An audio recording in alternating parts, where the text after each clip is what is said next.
सच्चिदानंद सद्गुरु साईनाथ महाराज की जय।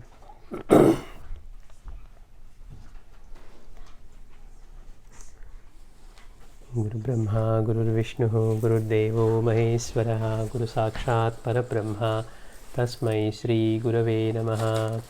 अनन्तार्यतनूजातं साईनाथ समप्रभं भरद्वाजमहं वन्दे सर्वशिष्यफलप्रदम्। श्रीशैलवासा करुणालयचारुहासा त्रैगुण्यनाशा महिमान्विततेजयीश योगीश जन्मसविनाशकरा परेश श्रीपूर्णनाथा मम देहि करावलम्बम्। विज्ञानदाता परिपूर्णप्रपञ्चनेता गम्भीरगात्रा सरसीरुहपत्रनेत्र सर्वात्मनिष्क्रिया सनातननिश्चलात्मा श्रीपूर्णनाथा मम देहि करावलम्बम्। सदा सत्स्वरूपं चिदानन्दकन्दं जगत्सम्भवस्थानसंहारहेतुं स्वभक्ते च यामानुषं दर्शयन्तं नमामीश्वरं सद्गुरुं साईनाथम्। मालाकमण्डलुदरकरपद्मयुग्मे मध्यस्थपाणियुगले डमरू त्रिशूले यस्यस्तवूर्ध्वकरयोः शुभशङ्खचक्रे वन्दे तमत्रिवरदं भुजषट्कयुक्तं।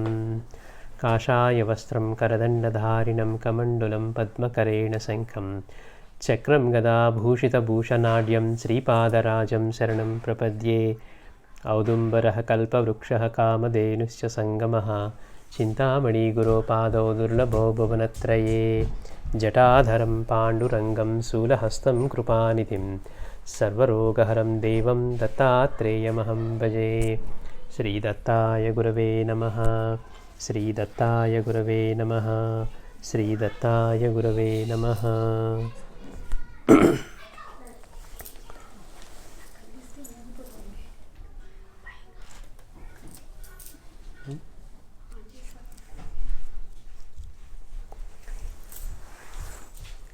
సాయిరామ్.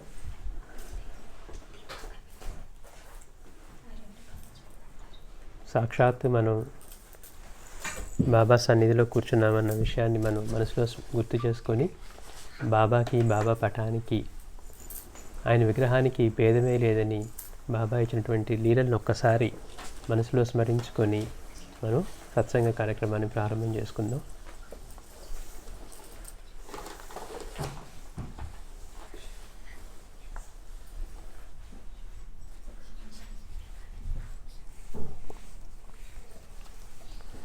ముందుగా మనకి మాస్టర్ గారు ఇచ్చిన నామావళి వివరణ తెలుసుకొని ఆ తర్వాత అష్టోత్తరం చేద్దాం.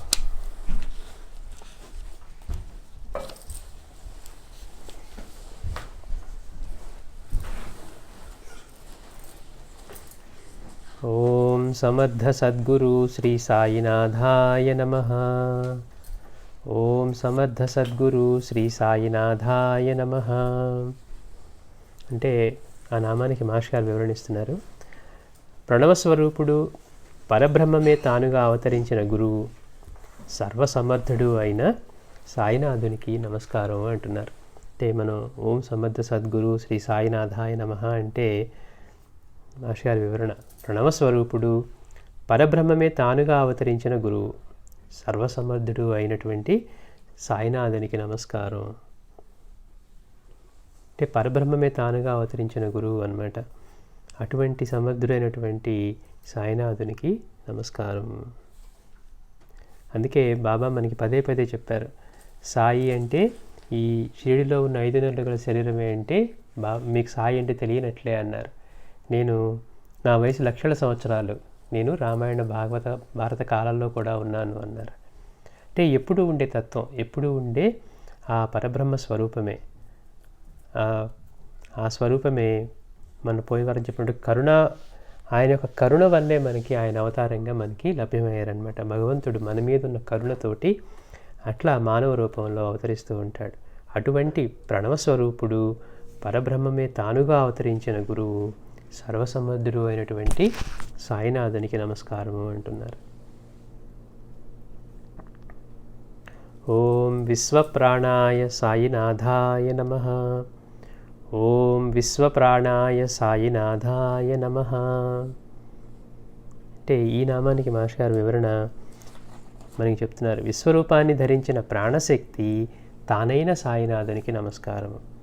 అంటే ఈ విశ్వమంతా ఎవరిని ఆధారంగా చేసుకొని అయితే ఉందో, ఈ విశ్వరూపాన్ని ధరించిన ప్రాణశక్తి ఏదైతే ఉందో ఆ ప్రాణశక్తి తానే అయినటువంటి వాడు, అంటే అన్నింటికీ ఆధారమైన వాడు. అటువంటి సాయినాథునికి, ఈ విశ్వరూపాన్ని ధరించిన ప్రాణశక్తి తానైన సాయినాథునికి నమస్కారం.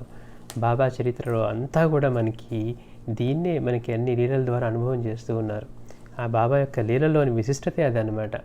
అంటే ఆ లీలలన్నీ కూడా ఆయన యొక్క విశ్వవ్యాపకత్వాన్ని, అంటే ప్రతి అణువులోనూ తానే ఉన్నాను అని మనకి నిరూపిస్తూ ఉన్నారు. అట్లా అన్ని జీవులు అంతటా కూడా విశ్వరూపాన్ని ధరించినటువంటి జడజీవ చైతన్య పదార్థాలు మొత్తం కూడా ఆయన్ని ఆధారంగా చేసుకొని ఉన్నాయి. అవి ధరించిన ప్రాణశక్తే తానైన వాడు. అటువంటి సాయినాథునికి నమస్కారము అంటున్నారు. అంటే మనం విశ్వప్రాణాయ సాయినాథాయ నమస్కారం చేసుకుంటే సృష్టిలో ఉన్న ప్రతి ఒక్క దానికి మనం నమస్కరించుకున్నట్టే. వాటి మొత్తానికి ఆధారమైన ప్రాణశక్తి స్వరూపమే సాయినాథుని కనుక అది మాస్టర్ గారు మనకి విశ్వప్రాణాయ సాయినాథాయ అనే నామానికి ఇచ్చినటువంటి వివరణ. అంటే ఈ నామం చేసుకునేప్పుడు మనం చేసుకున్నాం అనుకోండి, మళ్ళీ వీళ్ళు వేరు వాళ్ళు వేరు అనే భావన మనకి ఆ భేదం ఉండదన్నమాట. ఈయన ఎక్కువ ఆయన తక్కువ, ఎందుకని ఉన్నవన్నీ ఆయన రూపాలే అని బాబా అనుభవం ఇచ్చిన తర్వాత అట్లా మనకి అన్ని రూపాలకి ఆధారమైన వాడు, పంచభూతాలకి ఆధారమైన వాడు, పరబ్రహ్మమే తానైన వాడు, కేవలం మన కోసం అలా రూపం తీసుకొని అవతరించినటువంటి దత్తస్వరూపమైన సాయినాథునికి నమస్కారం. శ్రీ సచిదానంద సద్గురు సాయినాథ్ మహారాజ్ కీ జై. అప్పుడు కూడా స్వామి చేద్దాం నామావళి బాబా చేస్తాం.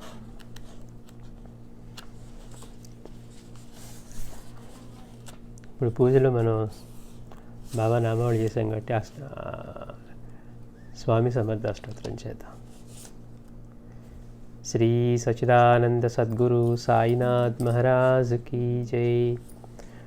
ఓం నృసింహో కాశ్యపో యోగి స్వామినాథో యతీశ్వరః ప్రజ్ఞాపురనివాసీ చ చిరంజీవి దిగంబరః కౌపీనధారీ సన్యాసీ సమర్థో జ్ఞానభాస్కరః నారాయణస్వరూపీ చ ధనధారా వివర్జితః సర్వసంగపరిత్యాగీ భక్తానాం జ్ఞానదో గురుః బ్రహ్మేంద్రో బ్రాహ్మణో జ్ఞానిక్షేత్రజ్ఞసురవందితః వందనీయః పూజనీయో ద్వంద్వాతీతో జగద్గురుః సర్వజ్ఞః సర్వసాక్షీ చ సర్వాతీతః సురేశ్వరः లంబోదరో విశాలాక్షో గోపాలో ధర్మరక్షకः ఆజానుబాహుర్ధర్మజ్ఞः శీఘ్రగామి మలాంతకः వేదాంతీ తత్వవేత్తా చ వేదాంగపారగः ధర్మాచార్యో గురుశ్రేష్టః పండితానాం శిరోమణిః ప్రసన్నవదనః ప్రావ్రాన్ ప్రాజ్ఞా ప్రజ్ఞాపురేశ్వరः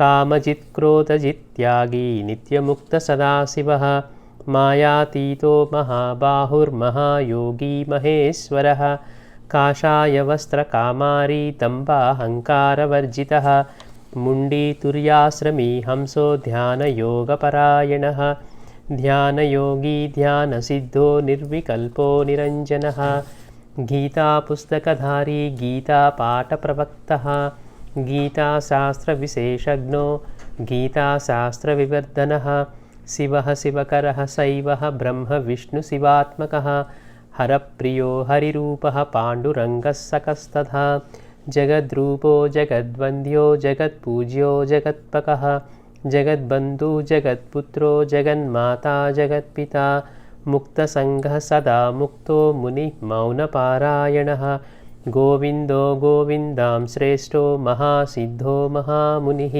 త్రిదండీ దండరహితో వర్ణాశ్రమవివర్జితः మంత్రకర్తా మంత్రవేత్తా జపయోగి జపప్రియः అక్రోధः సాత్వికः శాంతో జ్ఞానముద్రా ప్రదర్శకः భక్తానాం వరదాత చ భక్తానాం మార్గదర్శకः ఏతాని మధునామాని స్వామి రాజమహాత్మనः యో నరః పఠతే ససుఖం చిరమశ్నుతే. శ్రీ సచిదానంద సద్గురు సాయినాథ్ మహారాజ్ కీ జై.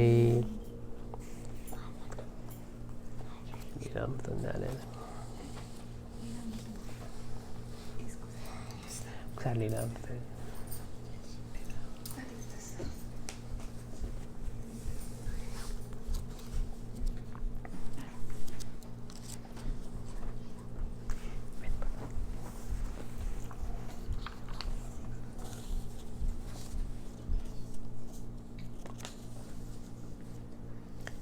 శ్రీ సచ్చిదానంద సద్గురు సాయినాథ్ మహారాజ్ కీ జై.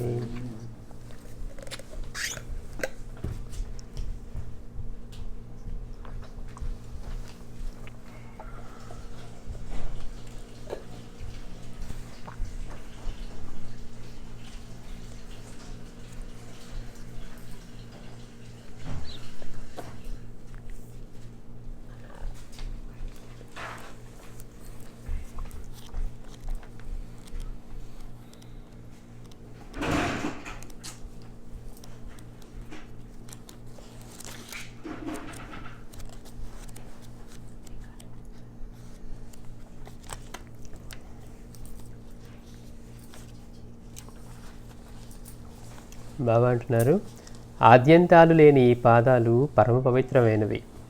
నాపై పూర్తి విశ్వాసం ఉంచు, నీ కోరిక నెరవేరుతుంది అంటున్నారు. ఆద్యంతాలు లేని ఈ పాదాలు పరమ పవిత్రమైనవి. ఇప్పుడు మనం చెప్పుకున్నట్టు పరబ్రహ్మమే తానైన వాడు. అందుకని దత్త సాంప్రదాయం మొత్తంలో కూడా దత్తపాదులకే అంత ప్రాముఖ్యత అన్నమాట. ఆద్యంతాలు లేని ఈ పాదాలు పరమ పవిత్రమైనవి. నాపై పూర్తి విశ్వాసం ఉంచు, నీ కోరిక నెరవేరుతుంది. అంటే ఇక్కడ మళ్ళీ మనం అటు ఇటుగా ఉండకూడదు అనమాట. జరిగితేనేమో బాబా చేసినట్టు, జరగకపోతే మన కర్మ అనేట్లుగా మనం ఎప్పుడు కూడా సందిగ్ధంలో ఉండకూడదు. అన్నిటినీ నడిపించేవాడు ఆయనే. మనకి ఏది శ్రేయస్సో ఆయనే చేస్తారు అనే విషయాన్ని మనం గట్టిగా నమ్మకంతో ఉండాలన్నమాట. నాపై పూర్తి విశ్వాసం ఉంచు అంటున్నారు. అంటే మనం సగం అటు ఇటుగా ఉన్నాం అనుకోండి, అది పూర్తి విశ్వాసం ఉంచినట్టు కాదు. అందుకనే స్వామి ఒకసారి ఆశ్రమంలో హటకేశ్వరం ఆశ్రమంలో దొంగలు పడి ఆ చిన్న దానిలో ఏవో దోచుకుపోయారు. హటకేశ్వరంలోనో ఎక్కడో పోచంపాడులోనో. తర్వాత పూర్ణానంద స్వామిని అడిగారంట, స్వామి ఇక్కడ భక్తుడికేమో ఇంట్లో నగలు పెట్టి వెళ్ళిపోయి మిమ్మల్ని నమ్ముకొని వస్తేనేమో వాళ్ళకి ఆ పాము ఒకటి అక్కడ ఉండి వాళ్ళ దొంగల్ని దొంగతనం చేయనీయకుండా అడ్డుపడి వాళ్ళకి రక్షించింది. ఇక్కడేమో ఆశ్రమంలో పడ్డది, ఇక్కడ ఎందుకు రక్షించలేదంటే స్వామి అన్నారంట, వాడు నాకంటే తాళాలే నమ్ముకున్నాడు అని. అంటే మాస్టర్ గారు లాగా ఇప్పుడు అక్కడ బాబా ఉన్నారు, ఆయన చూసుకుంటారు, ఇంకా ఆయనకేంటి అనేట్టుగా ఉండాలి. మళ్ళీ సగం మనం కదా చేస్తుందనే ప్రయత్నం లాగా మనం అట్లా ఉన్నాం అనుకోండి, మన నమ్మకం లాగా. అంటే పూర్ణమైన విశ్వాసం లేకపోతే ఏమవుతుందంటే ఫలితం అట్లా ఉంటుంది. అందుకని నాపై పూర్తి విశ్వాసం ఉంచు, నీ కోరిక నెరవేరుతుంది అంటున్నారు. నాపై నీ దృష్టి నిలుపు, నేను నీపై నా దృష్టి నిలుపుతాను. బాబా మనకి తమ గురుసేవా వృత్తాంతాన్ని తెలిపి ఆయన అనుగ్రహాన్ని పొందటానికి మనకి అందించిన మార్గం అన్నమాట ఇది. నిజంగా గురువు నుంచి ఆయన అనుగ్రహాన్ని పొందే మార్గం తెలియటం మనకి ముఖ్యం అంటారు మాస్టర్ గారు. లేకపోతే అంతటి గురువైనా కానీ ఆయన దగ్గరికి వెళ్ళి మనం పొందేదే ఉండదు. అందుకని ఆయన యొక్క అనుగ్రహం ఎలా పొందాలో తెలుసుకోవడానికి స్వయంగా బాబా మనకి చెప్పినటువంటి మాట, నేను నా గురువుపై నా దృష్టి పెట్టి నేను ఈ స్థితిని పొందాను, మీరు కూడా నా మీద దృష్టి పెడితే నేను కూడా మీపై దృష్టి పెట్టి అటువంటి స్థితే మీకు కలగజేస్తాను అన్నారు బాబా. అందుకని నాపై నీ దృష్టి నిలుపు, నేను నీపై నా దృష్టి నిలుపుతాను అంటున్నారు. ఇదే దాన్ని మనకి కృష్ణ భగవానుడు కూడా అదే చెప్పారు. అనన్యంగా చింతన చేసిన వాళ్ళ యోగక్షేమాలు వహిస్తాను అని చెప్పింది. కాకపోతే అక్కడ అనన్య చింతన అన్నారు. కాకపోతే అనన్య చింతన చేయడం మనం ఎంత కష్టమో మనం తెలుసుకున్నాం. అయితే భగవానుడు చెప్పాడు కాబట్టి అది సాధ్యమే అంటున్నారు మాస్టర్ గారు. మామూలుగా అర్థం కాకపోతే అనన్య చింతన ఎలా చేస్తాం అసలు? మనం ఒక్క నిమిషం పాటే మన మనస్సుని, ఒక్క నిమిషం కాదు కొన్ని క్షణాల పాటు కూడా మనస్సుని మనం దేని మీద నిలపలేని వాళ్ళం ఎప్పుడు చూడని వాడిని గురించి ఎలా అనన్య చింతన సాధ్యం అవుతుంది? అందరూ చెప్పింది అంతా భగవంతుడే ఉన్నాడని, చెప్పిన వాడు వేదిక దిగ్గానే వాడికే గుర్తుండదు అనమాట. మరి ఇంత ప్రకృతిలో ఇంత మాయ విస్తరించి ఉండి ఇన్ని రూపాలు ధరించి ఉన్న దానిలో ఎలా గుర్తుపెట్టుకోవటం అని. అందుకని కృష్ణ భగవానుడు చెప్పిన దానిలోనే బాబా మనకి కన్సెషన్ ఇచ్చారంటారు మాస్టర్ గారు. అంటే మనం ఆ స్థాయిలో నిలబడలేం కనుక అనన్య చింతన చేయమంటే వీడు మొదలే మానేస్తాడని, నువ్వు నాపై దృష్టి పెట్టు, నేను నీపై దృష్టి నిలుపుతాను అన్నారు బాబా. అది తన గురువుని సేవించిన పద్ధతి కూడా అదే చెప్పారనమాట మనకి. అందుకని బాబా యొక్క అనుగ్రహం మన మీద కలగాలంటే ముందు మన దృష్టిని ఆయన మీద నిలపడం మనం ప్రయత్నం చేయాలి. అలా చేస్తే నేను నీపై నా దృష్టి నిలుపుతాను అన్నారు. నిన్ను చివరికంటా గమ్యం చేరుస్తాను అంటున్నారు. మనకేమో గమ్యం అంటే మనకి ఈ జీవితంలో నిజంగా గమ్యం ఏంటో తెలియదు. కారణం ఏంటంటే అందరిలాగే మనం పుట్టాం, పెరుగుతూ ఉన్నాం, అవి ఉండాలి ఇవి ఉండాలి అనుకుంటున్నాం. ఇవే తప్పించి నిజంగా మనం బాబా చెప్పినట్టు ఎందుకు వచ్చాము, పిడకలేరుకోవడానిక, పరమార్థాన్ని తెలుసుకోవాలి, గురువుని తెలుసుకోవాలి, లేకపోతే ఎందుకు వచ్చినట్లు మనలాగే. అంటే మిగిలిన అన్ని జీవులు కూడా మనం చేసే పనులు చేస్తూ ఉన్నాయి. కాకపోతే మనం తెలివిగా మనం ఏదో ఇంకా తర్వాత వాళ్ళకి మనం సంపాదించి పెడుతున్నాం అనుకుంటున్నాం, కానీ మనం చేసే పనులు మిగిలిన జీవులన్నీ కూడా స్ట్రెస్ లేకుండా చేస్తాయట. ఎంతో హ్యాపీగా వాటి జీవితాన్ని ఆ 2 లైన్ల మధ్యలో గడిపేస్తూ వెళ్ళిపోతాయి. చక్కగా అవి పిల్లల్ని కంటాయి, అవి తిండిని సంపాదించుకుంటాయి. దాన్ని చేయనివి ఏమీ లేవు, దాని జీవితాన్ని ఎంజాయ్ చేస్తూ దానికి ఇచ్చిన లిమిటేషన్లో బతికేస్తుంది. కానీ మనమే స్ట్రెస్ఫుల్గా జీవించేస్తూ ఉన్నాం. అంటే నిజంగా మన గమ్యం ఏంటో తెలియకపోవటం వల్ల ఇంకా మనం వాటిని సంపాదించుకోవాలనే దానిలోనే మన జీవితాన్ని వ్యర్థం చేసుకుంటూ. కానీ బాబా ఏమంటున్నారు, నీ దృష్టి నాపై నిలిపితే నిన్ను చివరకంటా గమ్యం చేరుస్తాను అంటున్నారు. ఎవరైతే నా గురించి చింతన చేస్తూ నిరంతరం నా గురించే మాట్లాడుతూ నా గురించే వింటూ ఆ లీలల్నే గానం చేస్తూ ఉంటారో వారే నేనుగా మారిపోతారు అన్నారు. మనకి ప్రత్యక్షంగా మనకి ఆ బాబా చెప్పింది చేస్తే ఎలా అవుతారు అంటానికి మనకి మాస్టర్ గారి నిదర్శనం. ఆయన స్వరూపంగా ఎలా మారారు అంటే నిరంతరం ప్రతి శ్వాసలోనూ, పూర్ణానంద స్వామి ఏమన్నారు, ప్రతి శ్వాసలోనూ ఆయనే నిలుపుకున్నవాడు. అటువంటి వారు వారి సంకల్పానికి విశ్వశక్తినే ప్రేరేపించగలదు అన్నారు. అంటే ఇక ప్రతి మాట, ప్రతి ఆలోచన, ప్రతి శ్వాసలో కూడా అట్లా బాబాని నింపుకున్నవారు ఆయన స్వరూపమే అవుతారనమాట. అదే బాబా చెప్పింది, నాపై నీ దృష్టి నిలుపు, నేను నీపై నా దృష్టి నిలుపుతాను, నిన్ను చివరకంటా గమ్యం చేరుస్తాను.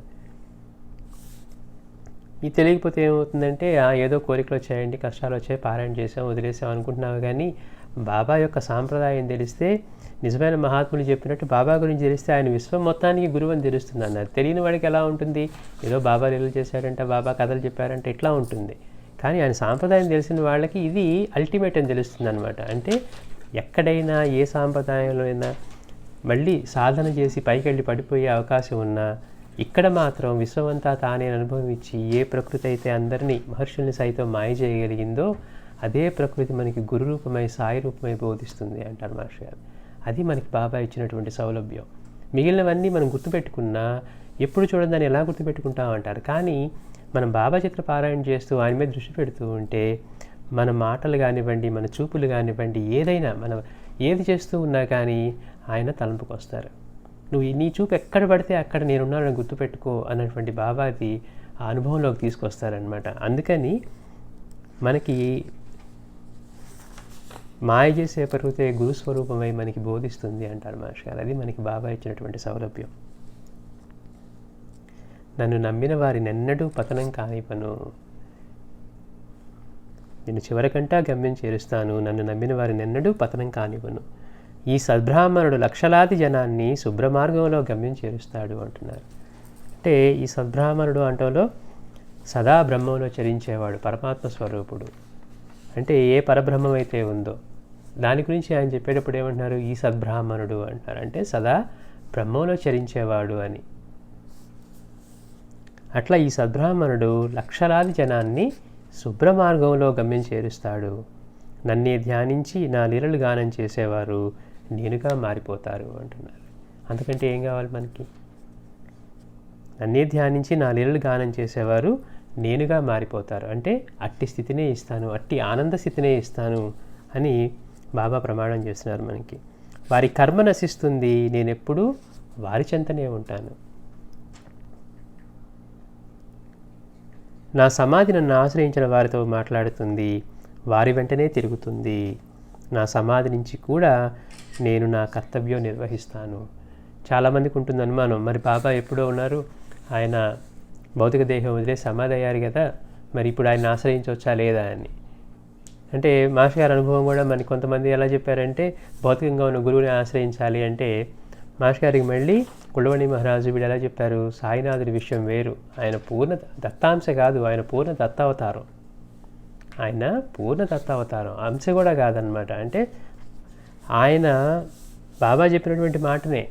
అంటే దేహమే తాననుకునేవాడికి మరణం ఉంటుంది. ఎప్పుడు ఉండేవాడు, ఈ సృష్టికి ఆది అయినవాడు, ఈ సృష్టి మొత్తానికి మూలమైన వాటికి ఎలా ఆయన ఎప్పుడు లేకుండా ఉంటారు అంటే చాలామందికి అలా అనుమానం ఉంటుందన్నమాట. భౌతికమైన ఉన్న గురువునే సేవించాలేమో అని. కానీ మరణాన్ని జయించిన వాడు, మొత్తానికి ఆధారమైన వాడు, ప్రకృతి అంతా తన ఆధీనంలో ఉన్నవాడు, పంచభూతాలుకి ఆధారమైన వాడు, తన ఆధీనంలో ఉన్నవాడు. ఆయన ఎప్పుడు ఎట్లా ఉంటారు? అందుకని బాబా ఏమంటున్నారు?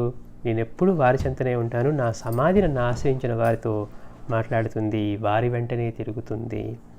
మరి మాస్టర్ లాంటి మహాత్ములకి అక్కడే బాబా యొక్క సమాధి దగ్గర ఆయనకి అటువంటి దివ్యమైన అనుభవం, ప్రత్యక్షమైన గురువు ఎలా ఇస్తారో, ఒక రామకృష్ణ పరమహంస వివేకానందకి ఎలా ఇచ్చారో అలాంటి బ్రహ్మచైతన్య స్థితిని కూడా బాబా కేవలం ఆయన సమాధి మందిరంలోనే ఇచ్చారు. అంటే అంతటి సర్వసమర్థుడు. మనం కనుక అలాంటి దాంతో వెళితే మాస్టర్ గారు అన్నట్టు అటువంటి ప్రయత్నం కూడా మనం కూడా చేస్తే అన్వేషకుడిలాగా అయ్యి అటువంటి అనుభవం ఇవ్వడానికి ఆయన ఎప్పుడు రెడీగా ఉంటాడు. నా సమాధి నుంచి కూడా నేను నా కర్తవ్యం నిర్వహిస్తాను. నా నామం పలుకుతుంది, నా మట్టి సమాధానం చెబుతుంది. అలా చేస్తే నీవు వేల మైళ్ళ దూరాన ఉన్న చివరి క్షణంలో నా చెంత చేర్చుకుంటాను అంటున్నారు బాబా. నేను ఎందరినో కాపాడటానికి వేల క్రోసులు వెళ్ళాలి. ఈ నా దేహం ఎవరి సేవకుడు కాదు, అది అల్లాకు మాత్రమే బానిస అంటున్నారు. అంటే ఇప్పుడు చదువుకున్న దానిలో మనకి మన గమ్యం, మన సాధన చేయాల్సింది, బాబా ఎలా గురుసేవ చేశారు, మనకి ఏం ప్రమాణం చేసి చెప్తున్నారు, మనం చేయవలసిన పని చేస్తే మన కర్మ ఎలా నశిస్తుంది, మన గమ్యాన్ని ఆయన ఎలా చేరుస్తున్నారు. పైగా మనకి అపోహలు, ఎవరికన్నా అపోహలు ఉంటే ప్రత్యక్ష గురువే కావాలి అనేవారికి ఆయన ఎప్పుడూ ప్రత్యక్షమే అనమాట. అంటే అందుకే మాస్టర్ అంటారు, అంతకుముందు దత్తావతారాలు, తర్వాత రాబోయే అవతారాల గురించి ముందే వాళ్ళకి హింట్ ఇచ్చి వెళ్ళారు. అటువంటి అర్హులైన భక్తులకి ఇదిగో అక్కలకోట స్వామి సమాధి చెందబోతూ నా అవతారం నీకు మళ్ళీ షిరిడీలో లభిస్తుందని. శ్రీపాదులు ఎలాగూ నృసింహ సరస్వతి గురించి చెప్పారు, మాణిక్య ప్రభు అక్కలకోట స్వామి గురించి చెప్పారు. అయినప్పటికీ ఇక్కడికి వచ్చేసరికి, బాబా దగ్గరికి వచ్చేసరికి మళ్ళీ ఆయన వారసులకు ఎవరిని చెప్పలేదు. అంటే ఆయన ఎప్పుడూ ఉండేదే ఆ సమాధి నుంచే ఆయన అన్ని నిర్వహిస్తాను అంటున్నారు. శ్రీ సచ్చిదానంద సద్గురు సాయినాథ్ మహారాజ్ కీ జై. అంటే మళ్ళీ మనం అనుకుంటున్నట్టు నిజమైన మహాత్ముడి యొక్క ప్రభ వాళ్ళు భౌతిక దేహాన్ని చాలించిన తర్వాత కూడా, గుప్తం చేసిన తర్వాత కూడా ఎంతో వెలిగిపోతుందన్నమాట. అంటే ఇప్పుడు బాబా వల్ల ఎంతమంది ఆయన మార్గంలోకి వచ్చిన వాళ్ళు, మాస్టర్ గారి ద్వారా బాబా మార్గంలోకి, అలాగే మాస్టర్ గారి మార్గంలోకి వాళ్ళు, మాస్టర్ గారు ఎంతమందిని, అంటే ఈ రోజున ఏమి తెలియని వాడిని ఈ మార్గంలోకి ఎట్లా ఊరికే గుడ్డిగా కాదు, ఒక ఆధ్యాత్మికత అనేది జీవితానికి అవసరమని తెలియచేసి తీసుకొస్తారు. మామూలుగా ఏంటంటే ఇది చేసుకుంటే మంచిది అంటాం కాదు, ఇది ఎందుకు చేసుకోవాలి, ఆధ్యాత్మికత అనేది జీవన మార్గం, ఒక జీవన కళ అని చెప్పిన వారే అనమాట. మనకి మిగిలిన వాళ్ళందరూ మీకు కోరికలు ఉన్నాయా, ఆ పారాయణ చేసుకోండి, కష్టం ఉందా, ఇంకొకటి అంటే ఒక్కొక్క కష్టానికి ఒక్కొక్క కోరికకి ఒక్కో రకంగా చెప్పేవాళ్ళే ఉన్నారు మనకి పెద్దవాళ్ళు. ఒకళ్ళు సుందరకాండ చేసుకోమని, ఒకళ్ళు ఇంకొకటి ప్రదక్షిణాలు చేయమని ఇట్లా చెప్పిన వాళ్ళే తప్పించి ఆధ్యాత్మికత అంటే ఏంటి, ఎందుకు అవసరం మనకి అని చెప్పిన వాళ్ళు మనకి మాస్టర్ గారే మనకి అలా కనపడతారు. కాబట్టి ఇవాళ యువతరంలో కానీ కుర్రవాళ్ళలో కానీ అందరూ మాస్టర్ గారిని చూడని వాళ్ళు కూడా మాస్టర్ గారి బుక్స్ చదివి ఆ లిటరేచర్కి అంతగా ఆకర్షితులయ్యి, అంటే ఆయన యోగశక్తి అంతా అందులోనే ఉంది అనిపిస్తుంది. లేకపోతే మనలాంటి వాళ్ళు కూడా ఊరికే చదవగానే ఎందుకు అలా ఇన్స్పైర్ అవుతాము అంటే మనకు కూడా ఒక సెన్స్ అంటూ ఉంది లైఫ్కి అని మనకి తెలియపరుస్తారు మాస్టర్ గారు, లేకపోతే వ్యర్థంగా గడిచిపోతుంది అనమాట. అంటే మనం మిగిలిన వాళ్ళలాగే అవి సంపాదించాం, ఇవి సంపాదించుకున్నాం అన్న అహంకారంలో గడిపేస్తాం. కానీ ఇలాంటి మహాత్ముల గురించి తెలిసినప్పుడే మనకు అనిపిస్తుంది మన జీవిత లక్ష్యం వేరు, మాస్టర్ గారు దానికి ఆయన ఎలాంటి వాటిని త్యజించి మన కోసం ఆయన చేశారు అనేది మనకి తెలుస్తుంది అన్నమాట.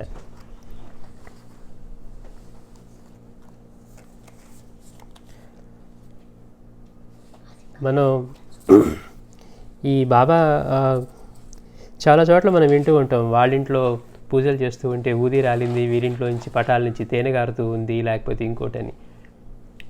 మాస్టర్ గారేమో ఆధ్యాత్మికత అంటే నిజంగా ఇలాంటి లీలని నిరూపించడం కాదు అంటారు. మనకేమనిపిస్తుంది, ఆయన గొప్పవాడా కాదా అని చూడాలంటే ఆయన ఏమన్నా మనం నమ్మలేని ఆయన ఏమైనా చేయగలడా? మనకంతా కూడా ఒక మెజిషియన్ స్థాయిని దాటి ఇప్పుడు కాషాయం కట్టుకొని సపోజ్ ఊరికే మోసగాడైనా సరే ఏదైనా చిన్న చిట్కా చేశాడు అనుకోండి, పాదాల మీద పడిపోతాం. ఎందుకని? ఆశ్చర్యానికి కల్పిస్తుంది, మనం చేయలేని పని వాళ్ళు చేశారు కాబట్టి వెంటనే మనకి.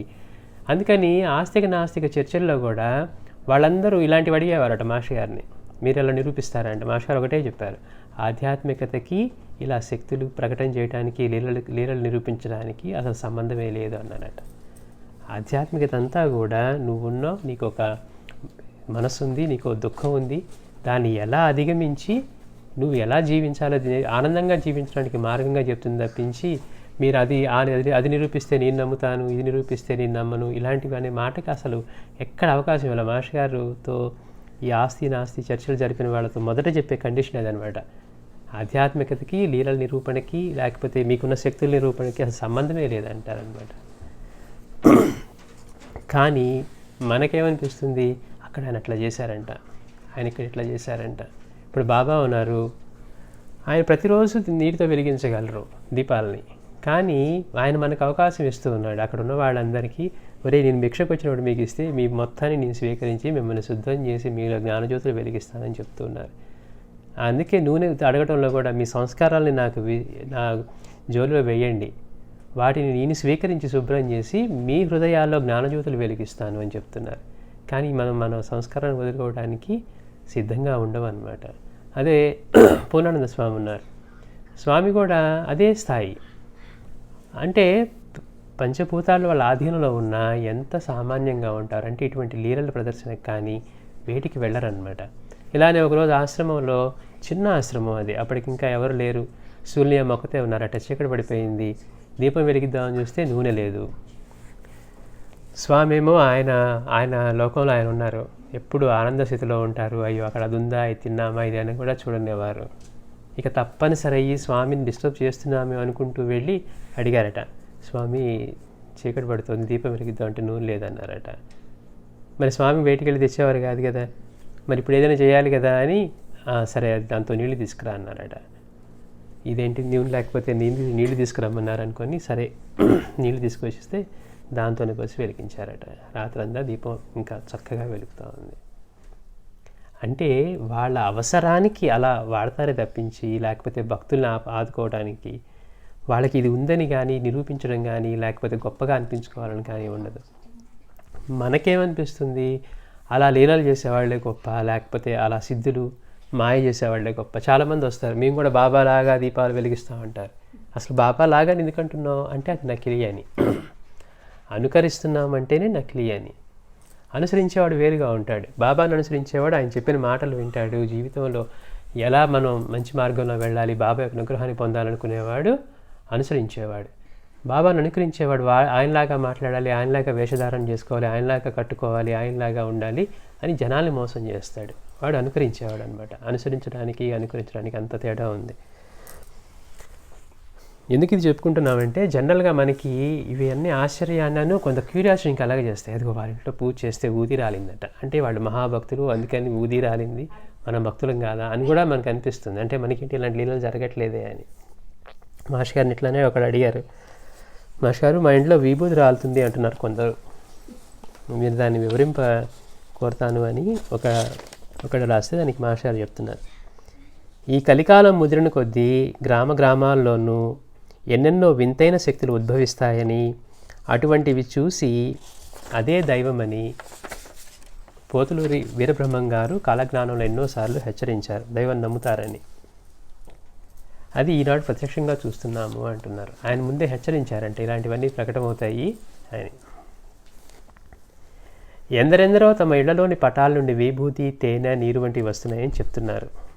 అవివేకులెందరో వేలం వెర్రిగా పోయి తండోపతండోలుగా వాటిని దర్శించుకుంటున్నారు. చూడండి, ఇలాంటి ఎక్కడ జరుగుతాయో కూడా తెలుసు. ఈ మధ్య తర్వాత కొంతకాలంగా మళ్ళీ బాబా పటం నుంచి కూడా వస్తుందని, అంతకుముందు వేరే వాళ్ళ నుంచి వస్తుందని విన్నాం మనం.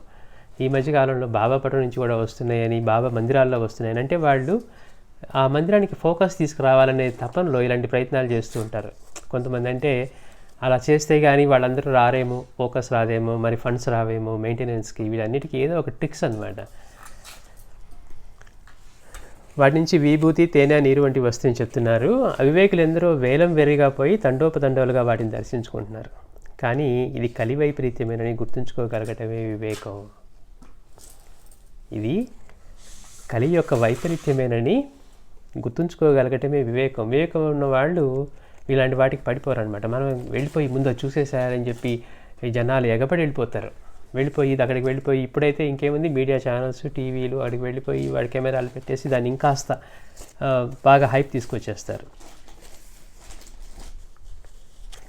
అలా అది గుర్తుంచుకోగలిగే వివేకం, అదే నిజమైన సాయి భక్తి అంటున్నారు మహర్షి గారు. ఇలా చెప్పడానికి ఎన్నో కారణాలు ఉన్నాయి. షిరిడీలో సశరీరులుగా శ్రీ సాయి జీవించిన 58 సంవత్సరాల కాలంలో ఆయన ఒక్కసారి కూడా చిల్లర మహిమలు చూపలేదు. చూడండి గమ్మత్తు.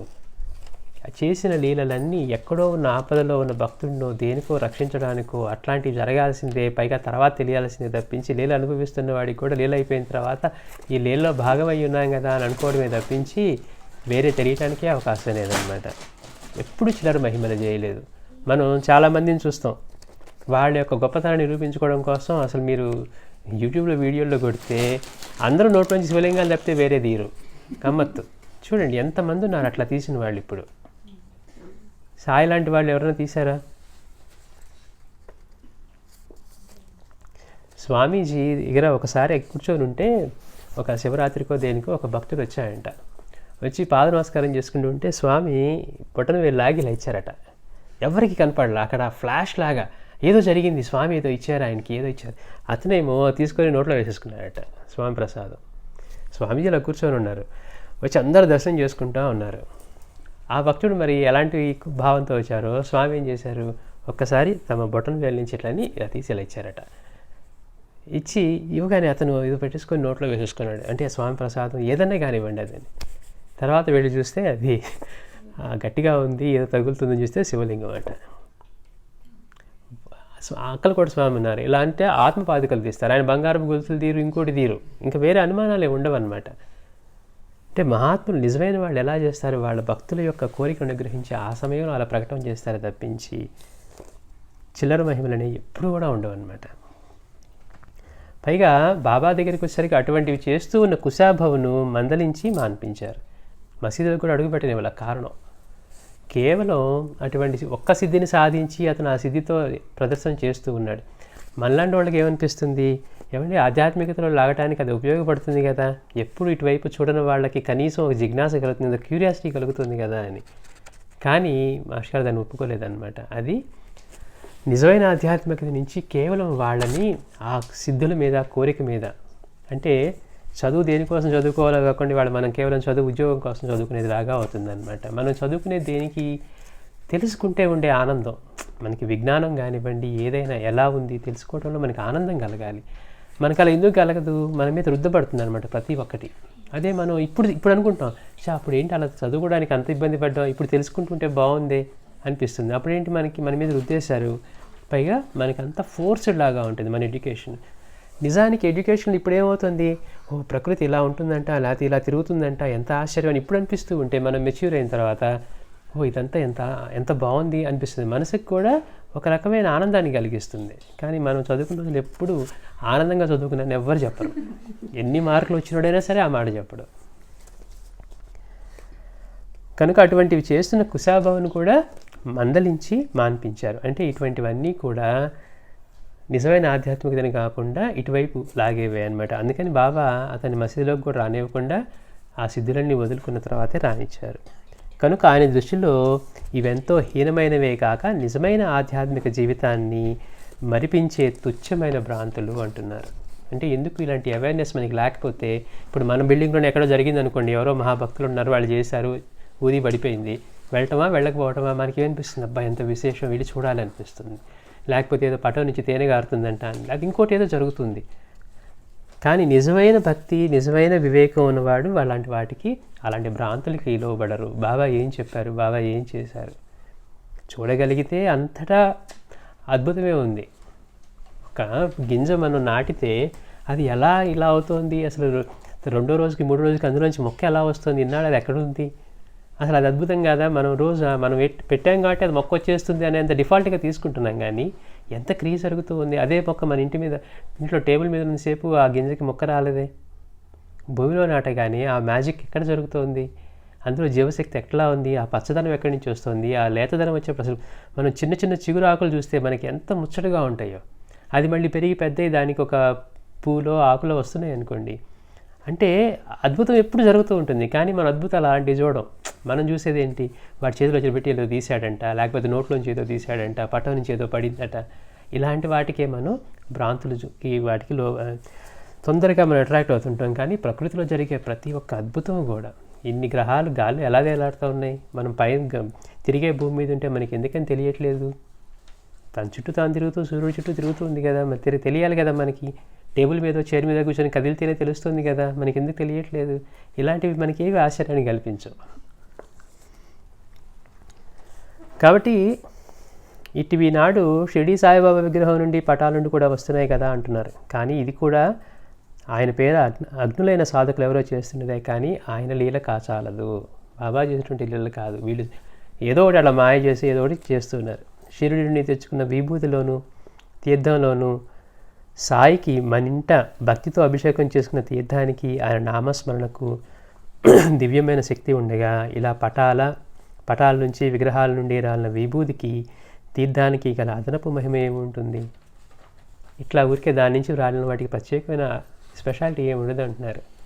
కేవలం ఆయన నామస్మరణతోటి మన ఇంట్లో చేసుకునే వాటితోటి మనం తెచ్చుకున్నటువంటి ఊదికి ఇంత పవిత్రమైన మహత్యం ఉంటే కేవలం ఇలాంటి వాటి నుంచి అదనంగా ఏమీ ఉండదు అంటున్నారు. అంతేకాకుండా ఆకాశం నుండి పడే వర్షపు నీరు, నదులు బావుల్లోని నీరు భగవంతుడు ఇచ్చినదే కదా, అది దివ్యమైనదన్న గుర్తు మనకు లేకపోవడం వలనే అది సామాన్యమైన నీరులా ప్రవర్తిస్తుంది. అంటే ఇందాక ఇప్పుడు అనుకున్నట్టు ప్రతిదీ దివ్యమైందే, అది దివ్యమైందని గుర్తు లేకపోవడం వల్లే మనకి అది సామాన్యం అనిపిస్తుంది అంటున్నారు. అది దివ్యమైందని గుర్తుంచుకోవడమే సాధన అంతా కూడా.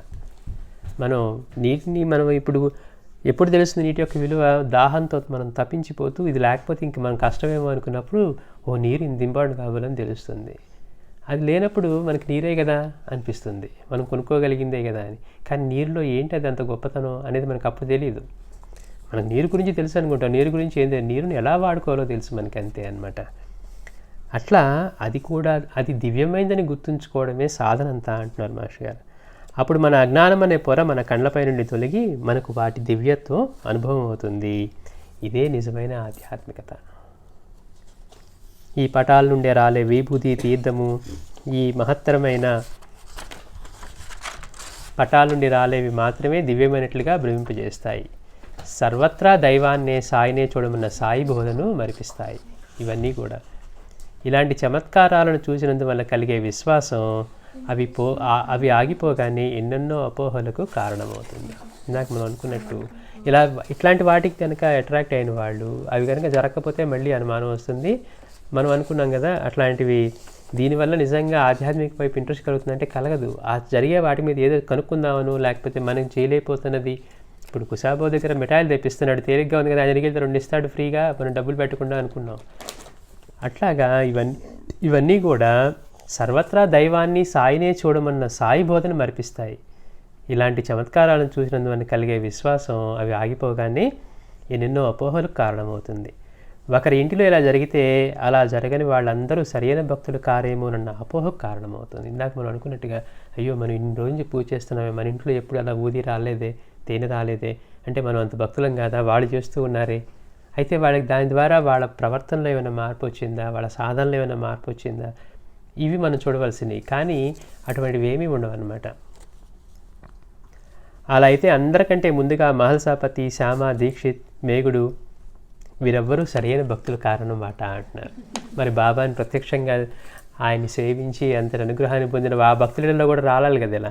అంటే మరి వాళ్ళు ఎవరికి అలా జరగలేదంటే వీళ్ళందరూ గొప్ప భక్తులు కాదా అంటున్నారు మాస్టర్ గారు. వీరెవరు సరైన భక్తుల కారణం మాట అనలో మన ప్రశ్న వేస్తూ ఉన్నారు. మరి అంతగా సేవించుకున్న వాళ్ళు, అంటే అలా రాలిన చోటే కనుక వాళ్ళు నిజమైన భక్తులు అయ్యే పని అయితే మరి వీళ్ళందరూ ఏమైపోయినట్టు? ఇటువంటి చిల్లర చమత్కారాలను కపటంగా అనుకరించడం సాధ్యం. నిగ్గుతేలిన హేతువాదులు, నాస్తికులు కూడా ఇవి చేయగలరు. ఇటువంటివి చేసి ప్రజలు మోసం చేసే వారి సంఖ్య పెరగబట్టే ఈ హేతు నాస్తికవాదులను సాయి ప్రేరేపించి ప్రక్షాళన చేస్తున్నారేమో అంటున్నారు మాస్టర్ గారు. వాళ్ళ కలికాలంలో అంతా మోసం చేసేది ఇట్లానే.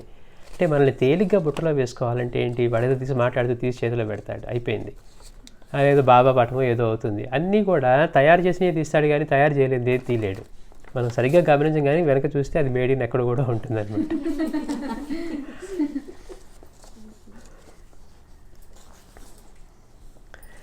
కాబట్టి శ్రీ సాయి లీలామృతం పారాయణ చేస్తామనేవారు కూడా కొందరు ఇటువంటివి చూసి ముగ్ధులవ్వడం ఆశ్చర్యం.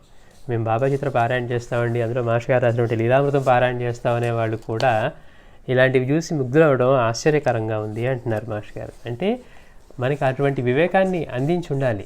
నిజంగా బాబా యొక్క సాంప్రదాయం ఏంటి, బాబా దేని నిరసించారు, బాబా మార్గంలో మనం అనుగ్రహం పొందడానికి ఏంటి, పవిత్రమైనది ఏంటి, అవి తెలుసుకోకుండా ఇలాంటి చిల్లర వాటికి కూడా మనం అట్రాక్ట్ అవుతూ ఉన్నామంటే మాస్టర్ గారు అంటున్నారు బాబా యొక్క శ్రీ సాయి లీలామృతం పారాయణ చేస్తామనే వారు కూడా కొందరు ఇటువంటివి చూసి ముగ్ధులవడం ఆశ్చర్యం.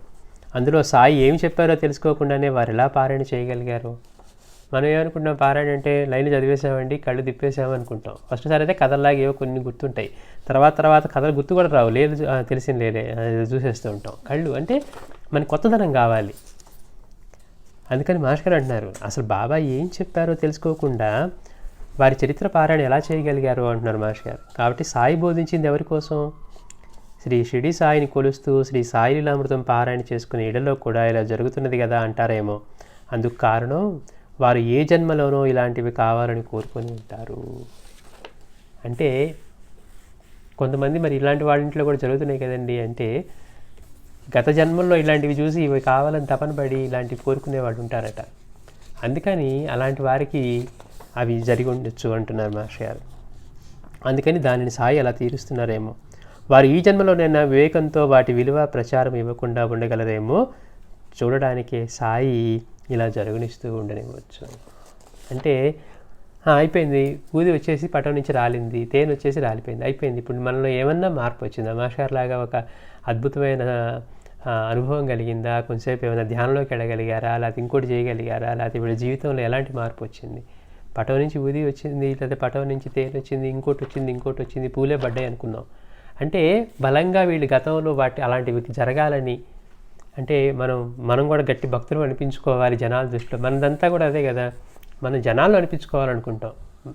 బాబా దృష్టిలో నిలవాలనుకునేవాడు గుప్తంగా ఉంటాడు, జనాల దృష్టిలో పడాలనుకునేవాడు ప్రదర్శన కోసం రెడీగా ఉంటాడు. ఎప్పుడెప్పుడు అవకాశం వస్తే వాడు ప్రదర్శన చేయాలని. మాస్టర్ గారు లాంటి మహాత్ములు, స్వామీజీ లాంటి వాళ్ళు, వీళ్ళందరూ ఎలా ఉంటారు? అసలు ఏంటి ఈ హటకేశ్వరం ఆశ్రమం, ఇంత చిన్న ఆశ్రమంలో స్వామి ఉండేది, ఆయన స్థాయికి ఎక్కడ ఉండాలనుకుంటారు. కానీ ఆయన ఎలా ఉంటారు? ప్రకృతి అంతా ఆయనదే, విశ్వమంతా వ్యాపించి ఆయనే ఉన్నారన్న భావనలో ఆయన ఉంటారు. అనుభవంలో, భావన కూడా కాదు, అలాంటి అనుభవంలో వాళ్ళు ఉంటారు. కానీ వాడికేమో ఎంతసేపు నలుగురికి తెలియజేయాలి, నలుగురికి చూపించుకోవాలని ఉంటుంది. తను తప్పితే అన్యంగా లేని వాటికి ఎవరికి చూపిస్తారు? కాబట్టి ఇటువంటి వాటి పట్ల మన వివేకం ఎలా పనిచేయాలో పైన కొంచెం స్మరించాం. ఇక్కడ ఇంకొంచెం ఆలోచిద్దాం. ఇలా అద్భుతమైన రీతిన విభూతి తీర్థాలను ప్రత్యేకంగా మనకి ఒరిగేదేంటి?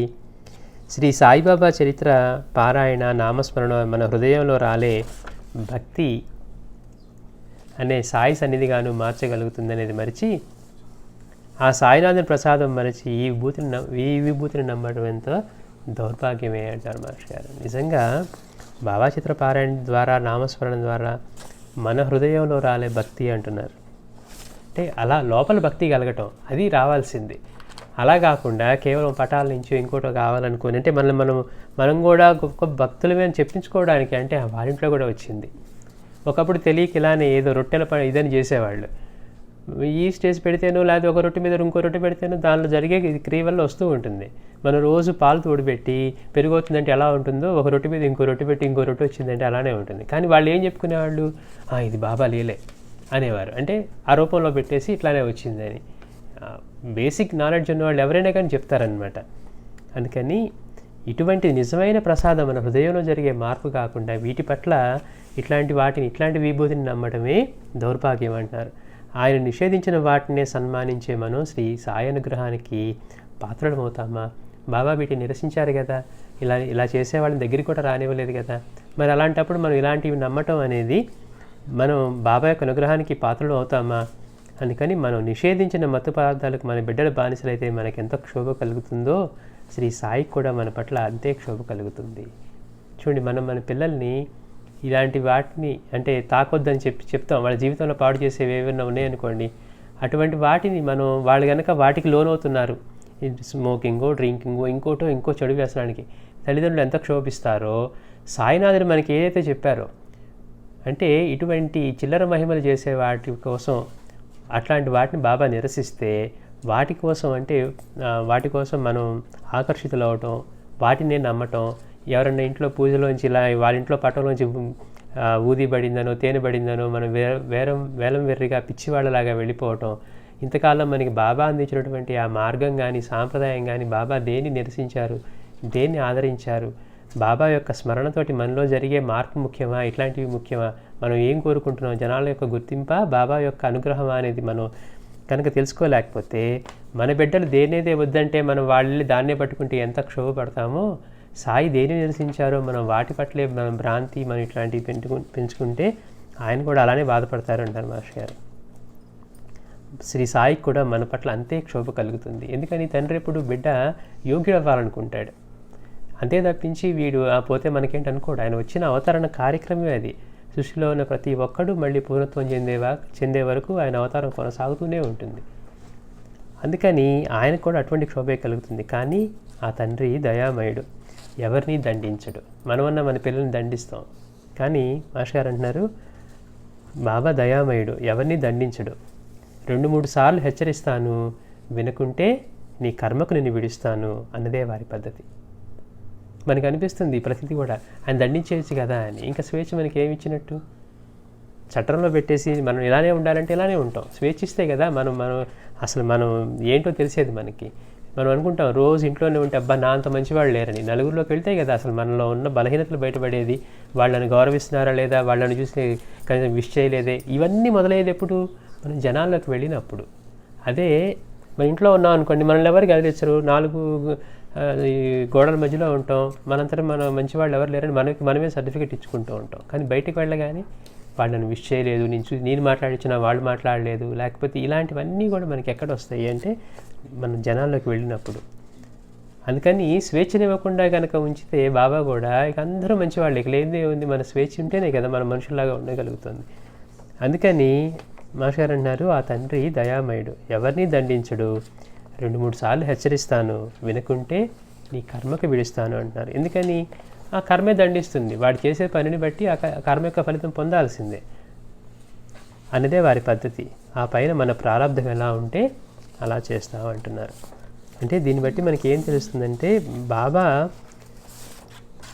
మనకి బోధించింది ఏంటి, ఇలాంటి చిల్లర మహిమలకి వాళ్ళింట్లో ఊది రాలుతుంది, వీరింట్లో తేనె పడుతుంది, లేకపోతే వీరింట్లో ఇంకేదో జరుగుతోంది చూపిస్తూ ఉంటారు వీడియోల్లో కూడా, కుప్పలుగా ఊది రాలినట్టు. అది జరగగానే వాళ్ళేదో అంటే వాళ్ళు మహాభక్తులు, మనం ఇంతకాలంగా చేస్తున్నాం, మన ఇంట్లో ఎప్పుడు జరగలేదే అని ఒక ఆలోచన మనం జనరేట్ చేసి నిజమైన సాయి భక్తి నుంచి మనల్ని ఇలాంటి పిచ్చివాటి వైపు మనల్ని అట్రాక్ట్ చేస్తుంది అనమాట. అందుకని మాస్టర్ గారు చెప్పినటువంటిది నిజంగా గొప్ప భక్తుల దగ్గరే ఇలాంటిది జరగాలంటే కనుక మరి బాబాను ప్రత్యక్షంగా సేవించిన మహర్షాపతి దగ్గర జరగలేదు, కాకాదీక్షి దగ్గర జరగలేదు, లేకపోతే ఎంతోమంది ఎవరికి బాబా స్వయంగా 9 నాణ్యాలు ఇచ్చారో ఆవిడ దగ్గర జరగలేదు, మరి ఇంతమంది వీళ్ళందరూ భక్తులు గారా?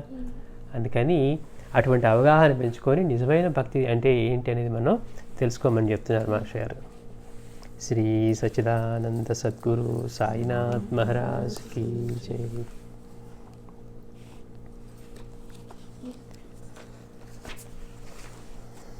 సచ్చిదానంద సద్గురు అక్కల్కోట్ మహారాజ్ కీ జై.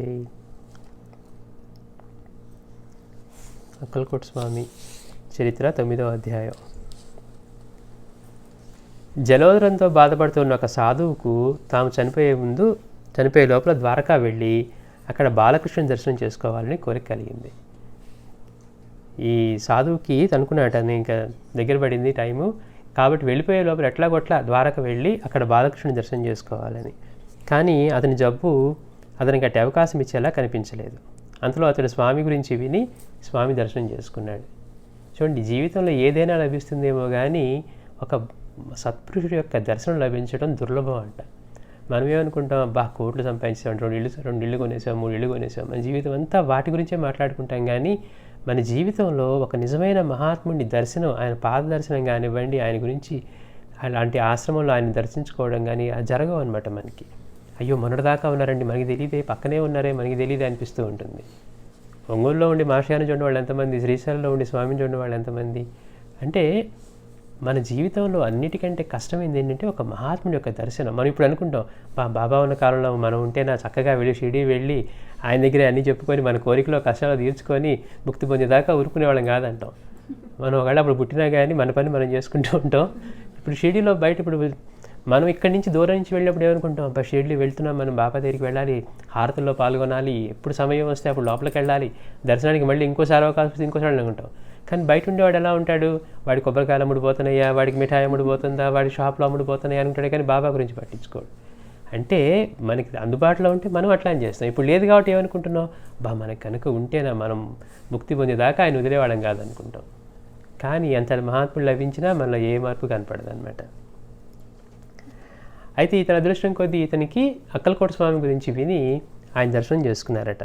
చేసుకోగానే స్వామి అతని దగ్గరికి పిలిచి అతని కోరిక నెరవేరుతుందని చెప్పారు. గమ్మత్తు ఏంటంటే వీళ్ళ మనసులో కోరికలు చెప్పుకోకర్లా, మనసులో ఆలోచన కలిగితే వీళ్ళ ఉనికికే కారణమైన వాళ్ళు, అన్ని రూపాలు ధరించిన వాడు కనుక మళ్ళీ స్వామి దగ్గరికి వచ్చి స్వామిని ఇలా దర్శించుకోవాలనుకున్నాను కూడా చెప్పుకోకర్లా. వాడు నిద్రపోతూ ఉన్నట్టుగా ఉన్నా వాళ్ళకి అన్నీ తెలుస్తూ ఉంటాయి. అట్లాగే స్వామి కూడా అన్నాడు, నీ కోరిక నెరవేరుతుందిలే అన్నారు. ఏ కోరిక ఏమీ కూడా చెప్పలేదు. స్వామిని చూస్తేనే వారు సాక్షాత్తు దత్తావతారమై ఉండవచ్చునని ఆ సాధువు తన మనసులో అనుకోగానే స్వామి అతని కేసు చూసి, నేనెవరైతే నీకేమి, పోయి ఆ వేప చెట్టు ఆకులు తిను అన్నారట. అంటే మహాత్ములు చూడగానే మనకి అనిపిస్తుంది కదా, ఈయన ఆయన అంశ అయి ఉంటాడు, లేకపోతే ఈయన మహాత్ముడిలా ఉన్నాడు, ఈయన పిచ్చివాడిలా ఉన్నాడు, ఈయన అవధూతలా ఉన్నాడు, ఈయన శివ అవతారం అయి ఉంటాడు, అమ్మవారి అవతారం అయి ఉంటాడు, ఇట్లా అనుకుంటూ ఉంటారు. అట్లాగే స్వామిని చూసిన తర్వాత నేను మనసుకు అనిపించిందట, ఈయన సాక్షాత్తు దత్తావతారమై ఉండవచ్చు అని అక్కలకోట స్వామిని అనుకున్నారట.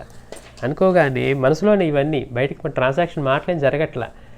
ఆయన మనసులో అనుకోగానే మళ్ళీ స్వామి అంటున్నారు, నేనెవరైతే నీకేంటి, పోయి ఆ వేప చెట్టు ఆకులు తిను అన్నారట. వెంటనే ఆ సాధువు ఒక కొమ్మ నుంచి ఆకులు కోసి తిన్నారు. అవి అమితమైన చేదుగా ఉన్నాయి. స్వామి తన పొట్టను చేతులతో పట్టుకొని గట్టిగా నవ్వి మరొక కొమ్మను చూపించి ఆ కొమ్మ కొన్ని ఆకులు తినమన్నారు. సాధువు ఆశ్చర్యానికి మేరలేదు. ఆ కొమ్మ ఆకులు చాలా తీయగా ఉన్నాయి. ఒకే వేప చెట్టు ఆకు కొమ్మలు, ఆ ఆకులు, ఆ ఒక కొమ్మ స్వామి ముందు తినమన్నదేమో చేదుగా ఉన్నాయి. మళ్ళీ స్వామి ఇంకొక కొమ్మను చూపించి ఆకులు తినంటే అవి తీయగా ఉన్నాయట. ఆశ్చర్యపోయాడు. సాధువు ఆశ్చర్యానికి మేరలేదు. ఆ కొమ్మ ఆకులు చాలా తీయగా ఉన్నాయి. ఆ మాట విని మరికొంతమంది భక్తులు కూడా దాని ఆకులు తిని చూసి తీయగా ఉన్నందుకు ఆశ్చర్యపోయారు. వేపాకులు తీయగా ఉండటం ఏంటండి, ఎంత చేదుగా ఉంటాయి.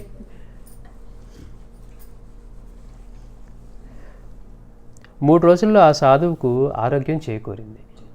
గమ్మత్తు, స్వామి ఆకులు తినమన్నారు కదా, ఆ 3 రోజుల్లోనే అతని ఆరోగ్యం చేకూరింది. 4వ రోజు ఉదయం దర్శనానికి వెళ్ళినప్పుడు స్వామి స్థానంలో సాధువుకు చతుర్భుజుడైన ద్వారకాకృష్ణుడు దర్శనమిచ్చాడు. సద్గురువు సకల దేవతా స్వరూపం.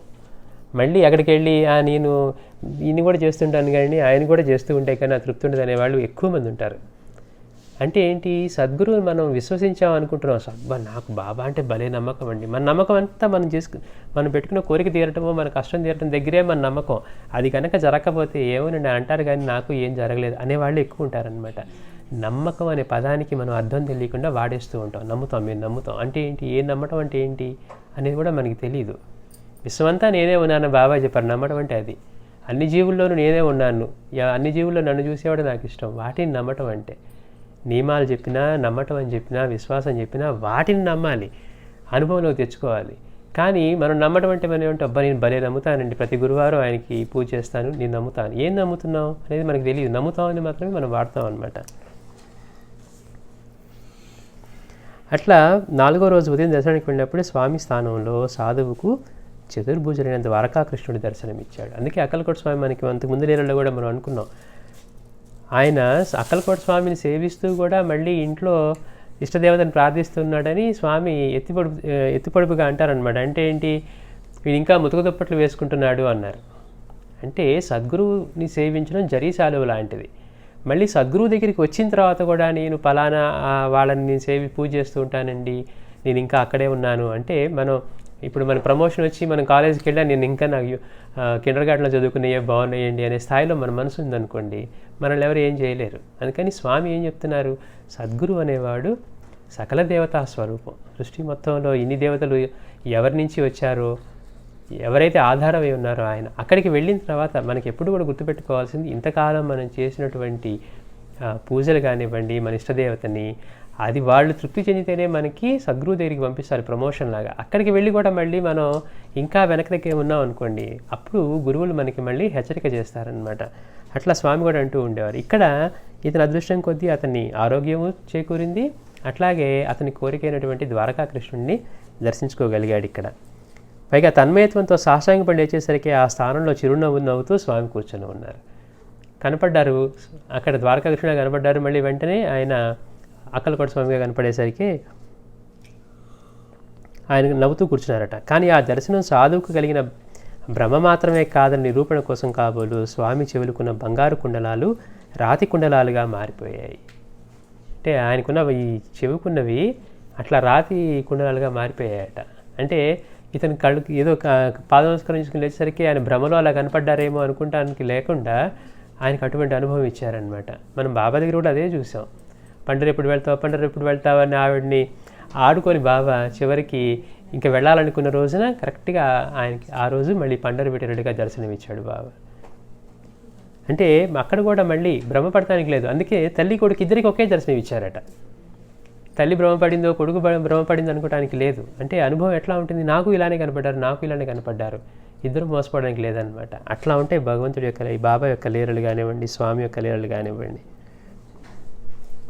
పైగా అవి రాతికుండాలుగా మారిపోయేసరికి అవి బరువుగా ఉన్నాయి. స్వామి చెవులు మనం చెప్పుకున్నాం ఎంతో పలచగా ఉండి చిరుగాలికి కూడా ఊగుతూ ఉండేయట ఇవన్నీ. మరి అలాంటి చెవులకి ఆ రాతికుండ ఇవిగా మారేసరికి భక్తులు వాటిని బరువుగా ఉంది అని తీసేశారు. ఒక సంవత్సరం అక్కలకోట ప్రాంతంలో వర్షాలు లేక కరువు వచ్చే ప్రమాదం ఏర్పడింది. చాలామంది ప్రజలు అక్కలకోట చేరి చోళప్ప ద్వారా స్వామికి తమ మొర వినిపించారు. అంటే వర్షాలు పడక కరువు వచ్చే పరిస్థితి వస్తే చోళప్ప ఇంట్లో స్వామి ఉండేవారు కాబట్టి చోళప్ప ద్వారా చెప్పుకుందామని చెప్పి చోళప్పకు చెప్పారట. అప్పుడు స్వామి ఇలా సమాధానం ఇచ్చారు.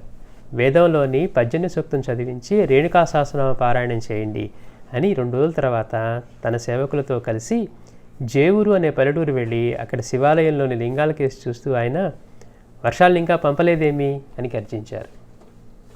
చూడండి గమ్మత్తు.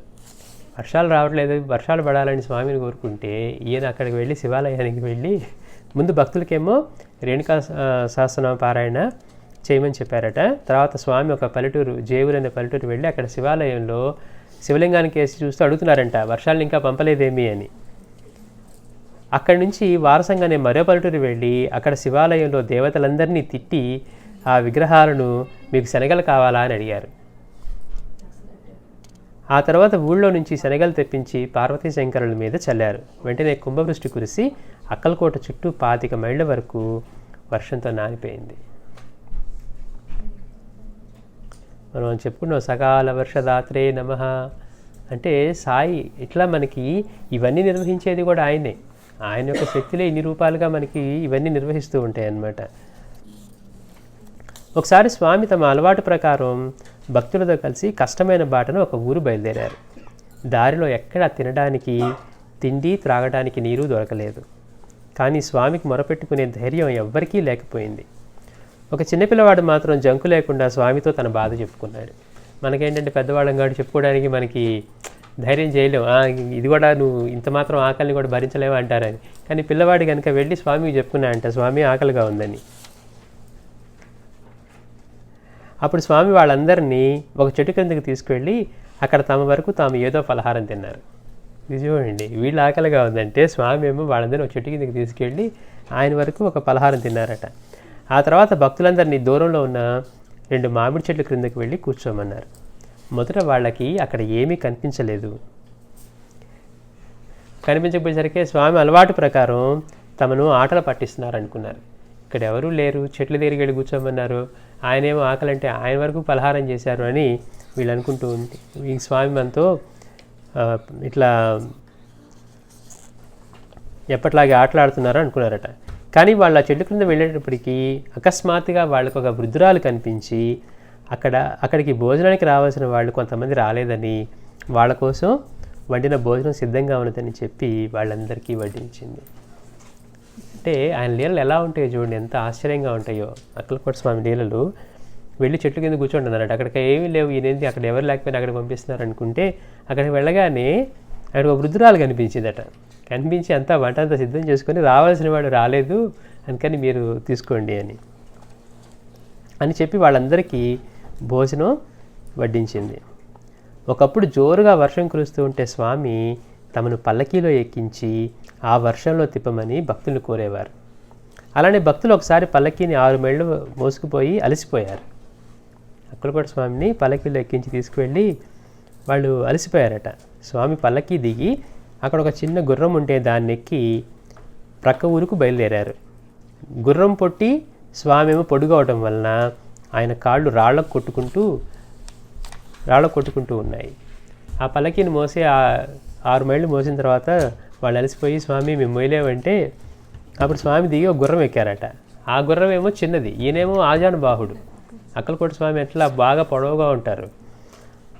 అందుకని ఆయన కాళ్ళేమో రాళ్ళ కొట్టుకుంటూ ఉన్నాయట గుర్రం మీద ఎక్కినా కానీ.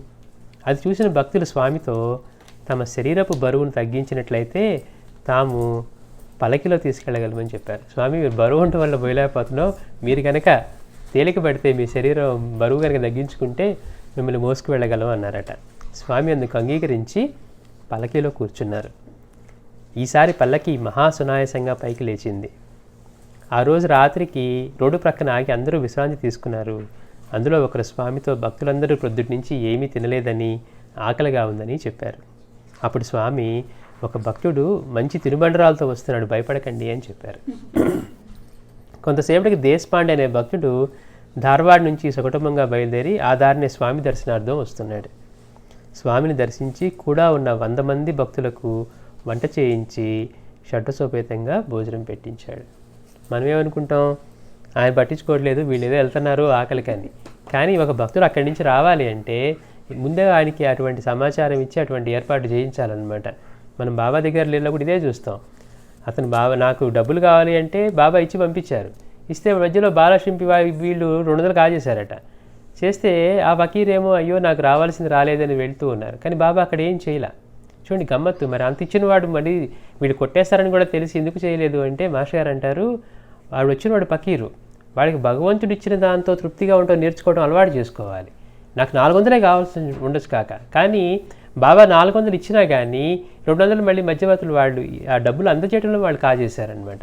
చేసినప్పుడు నాకు 400 కావాలని అరుస్తున్నా కానీ బాబా పట్టించుకోవాలి. ముందుసారి 400 ఏర్పాటు చేశారు అదే సమయంలో. కానీ మాస్టర్ గారు అంటారు అక్కడ అతను ఫకీరు కనుక భగవంతుడిచ్చిన దాంతో తృప్తిపడి వెళ్ళడం నేర్చుకోవాలి. అందుకని అక్కడ ఏమి ఇవ్వాల.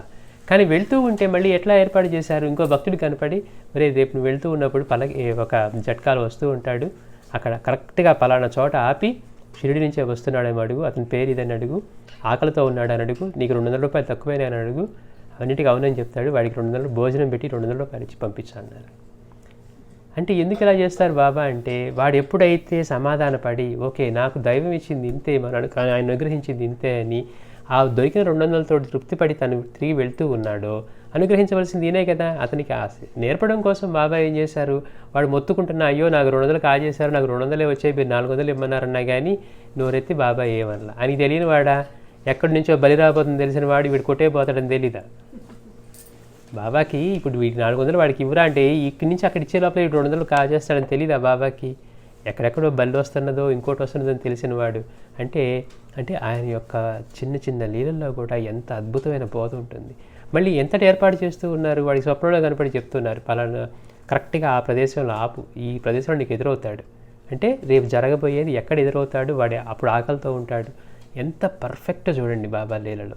అట్లానే ఇక్కడ చెప్తున్నారు ఒక భక్తుడు వస్తున్నాడు మంచిగా తీసుకొని వస్తున్నాడు అన్నారు. అట్లాగే 100 మందికి సరిపడా ఏర్పాట్లు చేయాలంటే మరి భక్తుడికి ఆయన చెప్పకపోతే సాధ్యమవుతుందా 100 మంది భక్తులకి?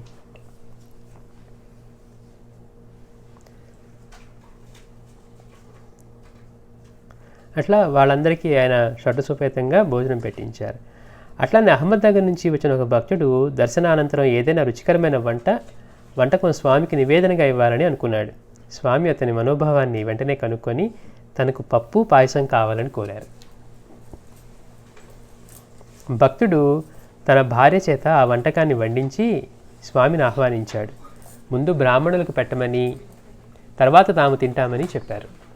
స్వామికి అలాగే ఇంట్లో చేయించిన తర్వాత ముందు బ్రాహ్మణులకి వాళ్ళకి పెట్టండి, తర్వాత నేను వచ్చి తింటానన్నారట. చెప్పారు స్వామి. 2 బ్రాహ్మణులకు 2 ఆకుల్లో వడ్డించి 3వ ఆకులో స్వామికి వడ్డించారు. వాళ్ళు చేసినవి 2 ఆకుల్లో 2 బ్రాహ్మణులకు వడ్డించి అతిథులకి 3వది స్వామి కోసమని ఇంకొక ఆకులో వడ్డించారట. ఆ బ్రాహ్మణులు వారికి వడ్డించింది తిని 3వ ఆకులోది కూడా తమకే కావాలని కోరారు. ఆ స్వామికని వడ్డించిన తర్వాత కూడా వాళ్ళ పరిస్థితి ఎలా ఉందంటే పప్పు పాయసం తినేసి అది కూడా కావాలని కోరారట. ఇక దారి తోచక దానిని వారికి వడ్డించిన తర్వాత జరిగిన సంగతి విన్నవించుకోవడానికి భార్యాభర్తలు ఇద్దరు స్వామి దగ్గరకు వచ్చారు. ఆయన కోసం చేసి ఆయనకి నివేదన లేక ఇంకా అది కూడా వాళ్ళే తీసుకున్నారు కదా, అందుకని వీళ్ళు అది వెళ్ళి చెప్పుకుందామని చెప్పి వాళ్ళ దగ్గరికి వెళ్ళారట. వాళ్ళని చూస్తేనే స్వామి తమ పొట్టను తడుముకొని పెద్దగా త్రేయించి ఈరోజు భోజనానికి వారు చేసిన వంటకాలన్నింటినీ వివరంగా వర్ణించి జీడిపప్పు ఎక్కువైందని చెప్పి మిగిలిన వంటకాన్ని తెమ్మన్నారట. మీరు చేసినవన్నీ బాగున్నాయి, కాకపోతే జీడిపప్పు ఎక్కువ వేశారని చెప్పారట. అంటే ఆయన రాలేదు, కానీ అన్ని రూపాల్లో నుంచి స్వీకరించేది ఆయనే. ఇక్కడ చెప్తున్నారు జీడిపప్పు ఎక్కువైందని చెప్పి మిగిలిన వంటకాన్ని తెమ్మన్నారు. భార్య కిన్నురాలై ఏమీ మిగలలేదన్నది. మరి వండింది మొత్తం అయిపోయింది, వాళ్ళకి ముంచింది కూడా వాళ్ళే తీసేసుకున్నారు కదా. అప్పుడు స్వామి అన్నారు, ఒక మూల బజ్జీ మిగిలి ఉన్నది అన్నారు. ఆమె వెళ్ళి చూస్తే బుట్టలో ఒక ప్రక్కన నిజంగానే బజ్జీ మిగిలి ఉంది. స్వామి అది తిని తృప్తిపడ్డారు. అట్లానే దేశముఖ్ అనే భక్తునింట స్వామి ఉన్న సమయంలో నైజాం ప్రాంతం నుంచి ఒక ముస్లిం స్వామిని దర్శించి శాంతిని పొందే మార్గం చెప్పమని కోరాడు. చూడండి, అటువంటి మహాత్ముల దగ్గరికి వచ్చేటప్పటికి నిజమైన అదృష్టవంతులు అంటే ఈ వేరే మతాల వాళ్ళు కూడా వాళ్ళ యొక్క మహత్యాన్ని గుర్తించి వాళ్ళ దగ్గరికి రావటం. అట్లా పూర్ణానంద స్వామి దగ్గరికి ముస్లిం భక్తులు వచ్చేవారు, బాబా దగ్గరికి వచ్చారు. అట్లానే అక్కలకోట స్వామి దగ్గర కూడా ఈ ముస్లిం వచ్చాడట. వచ్చి స్వామిని ఏమడిగాడు, శాంతిని పొందే మార్గం చెప్పమని కోరాడు. అప్పుడు స్వామి అతని కేసు చూసి యోగ దృష్టితో చూసి, అంటే మామూలుగా కాదు, ఆయన యొక్క యోగ దృష్టితో చూసి అక్కల్ సే ఖుదా పెహచానో అన్నారు. అంటే ఎరుకతో దైవాన్ని తెలుసుకో అన్నారు. మనం అంటాం కదా అక్కర్లేదా అంటాం, అంటే వాడికి అందుకని ఈయనేమన్నారు, అక్కల్ సే ఖుదా పెహచానో, అటువంటి ఎరుకతో దైవాన్ని తెలుసుకో అన్నారు. అది వింటూనే ఆ ముస్లిం సమాధి స్థితిని అనుభవించారు. మాటలు చెప్పేవాడికి అనుభవం ఇచ్చేవాడికి ఎలా ఉంటుంది అంటే తేడా ఇది. ఆ మాట అనటంలోనే ఆ అనుభవాన్ని ఇచ్చేస్తున్నారు. బాబా దగ్గరికి వచ్చి బాబా నీ స్థితే నాకు కావాలి అన్నాడు. ఒరే ఇచ్చినా నువ్వు తట్టుకోలేవురా అంటే వాడు కాదు నీకు కావాల్సిందే అన్నాడు. బాబాకి బీడీలు ఇచ్చేవాడు. రోజు సేవ చేస్తున్నాడు కదా, అధికారం వచ్చేస్తుంది. మహాత్ముల దగ్గర సేవ చేసినా ఎక్కడ సేవ చేసినా కానీ మనకి ముందేం వస్తుందంటే అధికారం వస్తుంది. అందుకే బాబు గారు అంటారు పర్టికులర్గా, ఈ సేవ చేసే వాళ్ళతో మనం వేగలేము, వీటికంటే అంటే ఏంటి, ఇదిగో నేను వాడిని తెచ్చాను, వాడిని దీవించు, వాడికి ఉద్యోగం కావాలి, వీడికి పిల్లలు లేరు, వాడు యోగ్యుడా అయోగ్యుడా అని ఉండదన్నమాట. వీళ్ళకి ఎంతసేపు ఏంటి, ఆయన దగ్గర మనం సేవ చేస్తున్నాం కాబట్టి మనకి రైట్ ఉంది, మనం చెప్పినట్టు ఆయన బ్లెస్ చేయాలి, ఆయన ఆడాలని ఉంటుంది. అందుకని ఆయన అన్నారు, వీళ్ళకంటే రోగాలనయ్యో విశ్వాసంతో అంటిపెట్టుకొని ఉంటాయి అన్నారు. అంటే మనం సేవ చేసేటప్పుడు ఎలాంటి మొదలు అందరూ సేవ చేయాలనే వస్తారట, గమ్మత్ అది. అందుకని మనం గుర్తుపెట్టుకోవాల్సింది.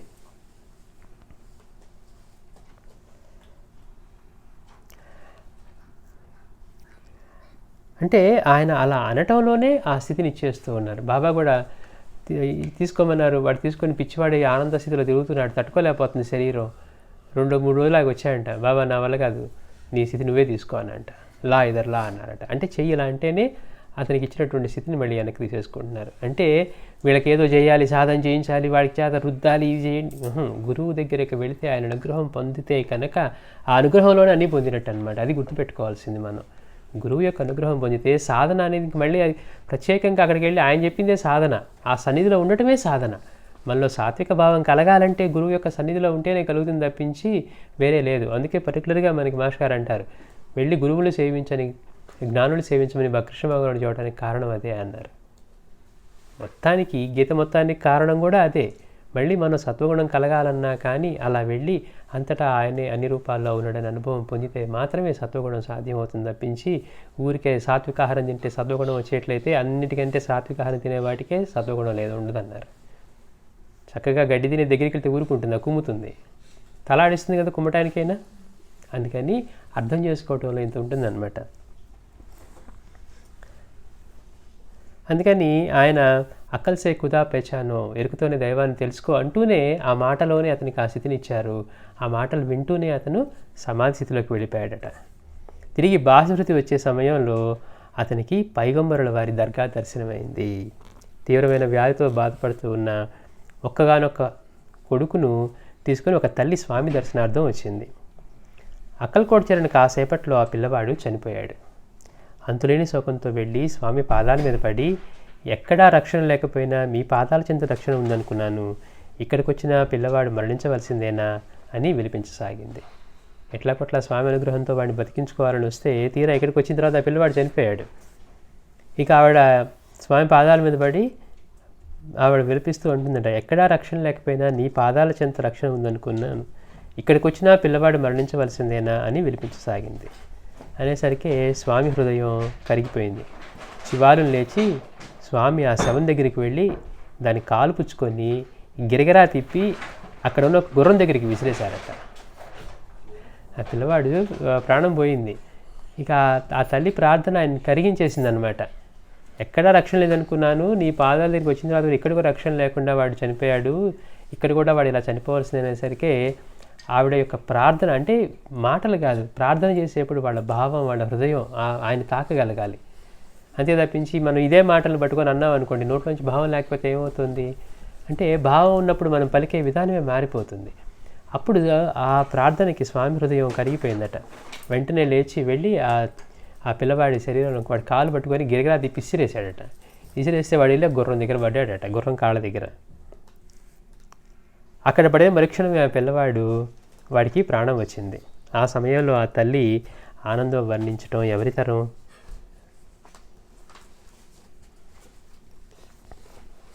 మనం అంతకుముందు ఒక జాదవ్ అనేవాడు ఒకరికి పాము గడిచిందని చెప్పి స్వామి దగ్గర ఉన్న సేవకుడే వెళ్ళి స్వామికి చెప్పకుండా, అంటే ఎంత నమ్మకం, ఆయన పాదుకలు తాగిస్తే వాడు ప్రాణం వచ్చేస్తుందని తీసుకెళ్ళి పాదుకలు తాగిచ్చాడు. స్వామిని కళ్ళు మూసుకొని నిద్రపోతా ఉన్నారంట. ఏడి ఆ పరికి మనోడు తీసుకురండి వాడు అన్నారంట. అంటే ఆయన అడగకుండా ఆయన రక్షించాలని, అంటే స్వామి పాదుకలు కదా పెట్టేసి వాడు బతికేస్తాడు, అది పైగా మిత్రుడు అని చెప్పి తీసుకెళ్ళాడంట.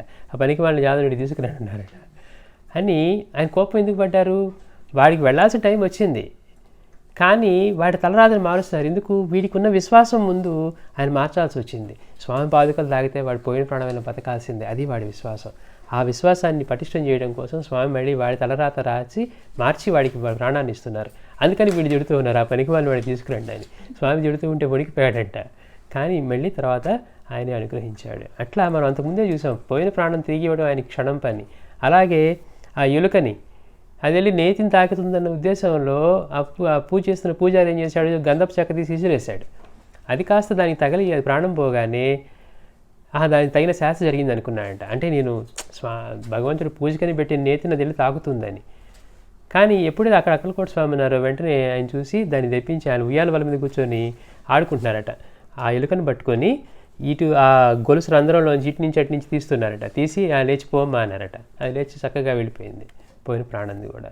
అంటే మొత్తానికి ఆధారమైన వాడికి అలా ఇవ్వటం సమస్య కాదనమాట. కేవలం అప్పుడున్న పరిస్థితి, వాటి కర్మను బట్టి వాటికి, అంటే ఇప్పుడు ఇందాక మనం చెప్పుకున్నట్టు ఆ జాదవ్ మిత్రుడిని బతికించడానికి ఆయనకి క్షణం పని, కానీ ప్రతిదానికి ఒక ధర్మం ఉంటుందన్నమాట. అంటే వాళ్ళ జీవితం ఎలా ఉంది, ఏవి నడిపిస్తున్నాయి, వాళ్ళు ఏం కర్మలు చేశారు అని.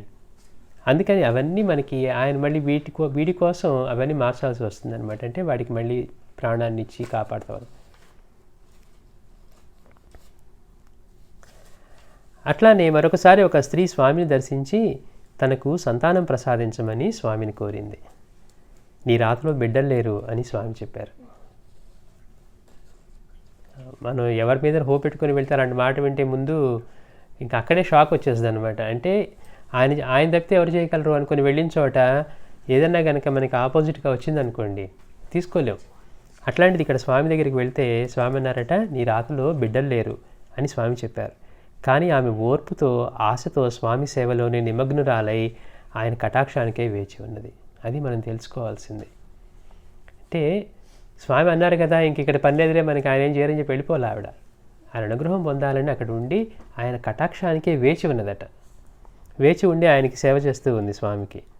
ఆమె భక్తికి మెచ్చి ఒకరోజు స్వామి, నేను సత్యలోకానికి వెళ్ళి బ్రహ్మతో తగులాడైనా సరే నీకు బిడ్డల్ని ఇప్పిస్తాను అన్నారట.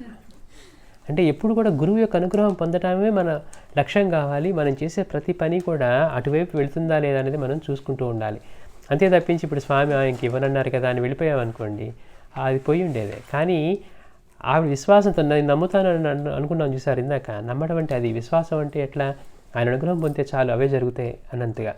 అట్లా అక్కడే ఉండి ఆయనకి సేవ చేస్తూ, అంటే ఆయన నీకు రాత్రిలో బిడ్డ లేరని చెప్పినా కానీ అక్కడ క్లియర్గా మెసేజ్ ఇచ్చారు. అయినప్పటికీ కూడా స్వామిని సేవించి ఆయన సేవతో మెప్పించింది అనమాట. అందుకని ఆయన ప్రసన్నంలో ఒకరోజు అడిగారు. ఒకరోజు అన్నారట, నేను సత్యలోకానికి వెళ్ళైనా బ్రహ్మతో తగులాడైనా సరే నీకు బిడ్డల్ని ఇప్పిస్తాను అని చెప్పారు. కొద్దిసేపటికి స్వామి ఇంట్లోకి వెళ్ళి ఆమెకు 2 ఖర్జూరపు కాయలు ఇచ్చి వాడిని భోజనానంతరం తినమన్నారు. ఆమె ఇంటికి వెళ్ళి స్నానం చేయబోతూ ఆ కాయలను ఒక గూట్లో పెట్టింది. కానీ స్నానం అయ్యేసరికి వాటి సంగతి మర్చిపోయింది. మర్నాడు జ్ఞాపకం వచ్చి వాటి కోసం వెతుకుతున్నప్పుడు ఆ గూట్లో ఖర్జూరపు కాయలకు బదులు 2 కోడిగుడ్లు ఉన్నాయి. చూడండి, స్వామి ఆ మాట అన్న తర్వాత వాడికి 2 ఖర్జూరపు కాయలు ప్రసాదం ఇచ్చారట. ఆ ఖర్జూరాలు ఇచ్చి నువ్వు ఇంటికి వెళ్ళి తినమంటే ఆవిడ ఇంటికి వెళ్ళి స్నానం చేస్తానికి అని చెప్పి గూట్లో వాటిని పెట్టి స్నానం చేస్తుందామని వెళ్ళి స్నానం తర్వాత మర్చిపోయింది. మర్చిపోయి తర్వాత రోజు గుర్తొచ్చి ఆ గూట్లో చూస్తే ఆవిడ పెట్టిన ఖర్జూర పండ్లు బదులు 2 కోడిగుడ్లు ఉన్నాయట అక్కడ. తన పొరపాటుకు క్షమాపణ వేడుతూ ఆ గుడ్లను స్వామి దగ్గరికి తెచ్చింది. మొదట ఆమె మాటలు వినగానే, నీకు పూర్ణాయువు గల వాళ్ళను 2 బిడ్డలను ఇచ్చాను, నన్ను ఇంకా బాధించవద్దు అన్నారు స్వామి. చూడండి ఎంత అదృష్టం వాడికి ఇచ్చింది, కానీ చిన్న తప్పు వల్ల అది మిస్ అయిందనమాట. ఆ మాట విని కుప్పకూలిపోయింది ఆ తల్లి. అది చూసి స్వామి మనసు కరిగి ఆమెకు తిరిగి ప్రసాదం ఇచ్చారు. కొద్ది కాలానికి ఆమెకు ఒక కొడుకు పుట్టాడు. ఆ ప్రాంతంలో తరచూ ప్లేగు వ్యాధి ఎంతోమంది జనాన్ని పొట్టను పెట్టుకుంటూ ఉండేది. ఊరి జనం స్వామిని శరణు వేడినప్పుడు ఆయన వారందరితో గ్రామదేవతలకు సక్రమంగా నైవేద్యం ఇవ్వమని చెప్పేవారు. మనకి బాబా ఎందుకు ఆయన గోధుమలు విసిరి ఆ పిండి తీసుకెళ్ళి విసరమంటే వీళ్ళు అనుకునేవారట విసిరి అక్కడ ఆయనకి ఇల్లా కుటుంబం ఆయన మన కోసం విసురుతున్నారని చెప్పి వీళ్ళందరూ ఆడవాళ్ళు విసిరి మూట కట్టుకుని వెళ్ళేవారట. కొంతమంది మళ్ళీ అరిచి తెప్పించాయి మొత్తం అక్కడ పొలిమేరలో చలించేవారట. అక్కడ ఆ మసూజీ ప్లేగు దేవతలకి అవి పొట్టను పెట్టుకోవాలని చూస్తున్నాయి. వాటి బదులు అంటే ఈ జనాల బదులు వీటిని తీసుకోమని ఇస్తుంటే వీళ్ళు అనుకున్నారంటే మనకి వాళ్ళు రొట్టెలు చేసుకోవడానికి సరిపోయింది పిండి అనుకొని మూట కట్టుకొని తీసుకెళ్ళేవాళ్ళట. అట్లాగా ఇక్కడ అంటే బాబా స్వామి వాళ్ళిద్దరి యొక్క లీలలు ఎంత ఒకేలా ఉంటాయి చూడండి. అంటే ఆయన 2 రూపాల్లో ఉన్నది ఆయనే, కానీ మనం చూస్తుంటే లీలలు చేసిన విధానం అలానే ఊరిదే ఈ గ్రామ దేవతలకి, ఈ తర్వాత ఈ ప్లేగు, ఈ వ్యాధులకి, వాటన్నిటికీ ఆయన ఇట్లా అందుకని అన్నారట గ్రామ దేవతలకు సక్రమంగా నైవేద్యం ఇవ్వమని చెప్పేవారు. ఆ తర్వాత నేను ఆమెతో మాట్లాడతాను అనేవారు. అందరితో వ్యాధి తగ్గిపోయేది. మళ్ళీ వచ్చే వారం చెప్పుకుందాం. శ్రీ సచ్చిదానంద సద్గురు అక్కల్కోట్ మహారాజ్ కీ జై. శ్రీ సచ్చిదానంద సద్గురు సాయినాథ్ మహారాజ్ కీ జై.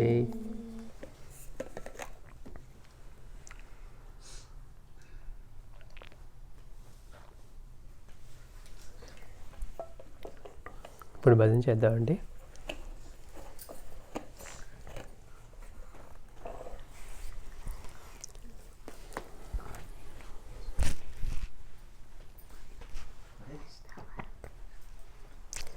గురు బ్రహ్మా గురుర్విష్ణుః గురుర్దేవో మహేశ్వరః గురు సాక్షాత్ పరబ్రహ్మ తస్మై శ్రీ గురవే నమః. గురు బ్రహ్మా గురుర్విష్ణుః గురుర్దేవో మహేశ్వరః గురు సాక్షాత్ పరబ్రహ్మ తస్మై శ్రీ గురవే నమః.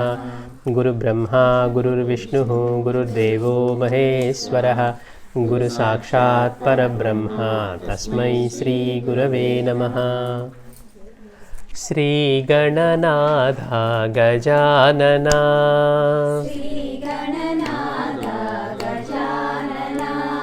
శ్రీ గణనాథ గజానన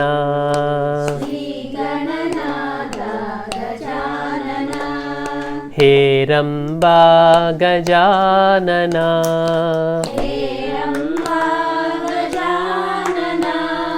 హేరంబా గజానన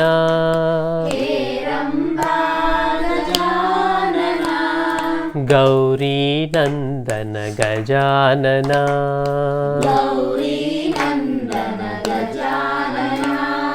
గౌరీ నందన గజానన గౌరీ నందన గజానన పశుపతి నందన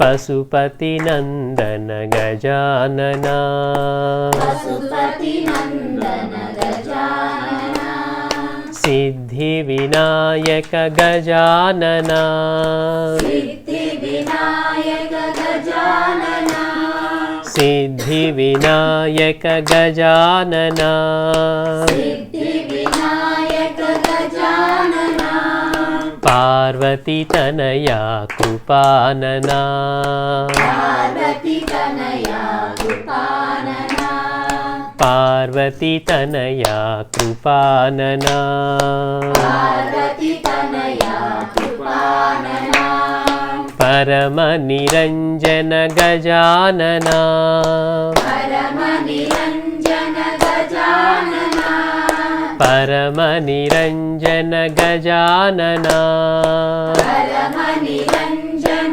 गजानना परम निरंजन कृपानना परम रंजन कृपानना परम निरंजन कृपानना परम निरंजन कृपानना सिद्धि विनायक गजानना सिद्धि विनायक गजानना सिद्धि विनायक गजानना सिद्धि विनायक गजानना पार्वती तनया कृपानना पार्वती तनया कृपानना पार्वती तनया कृपानना पार्वती तनया कृपानना परम निरंजन गजानना परम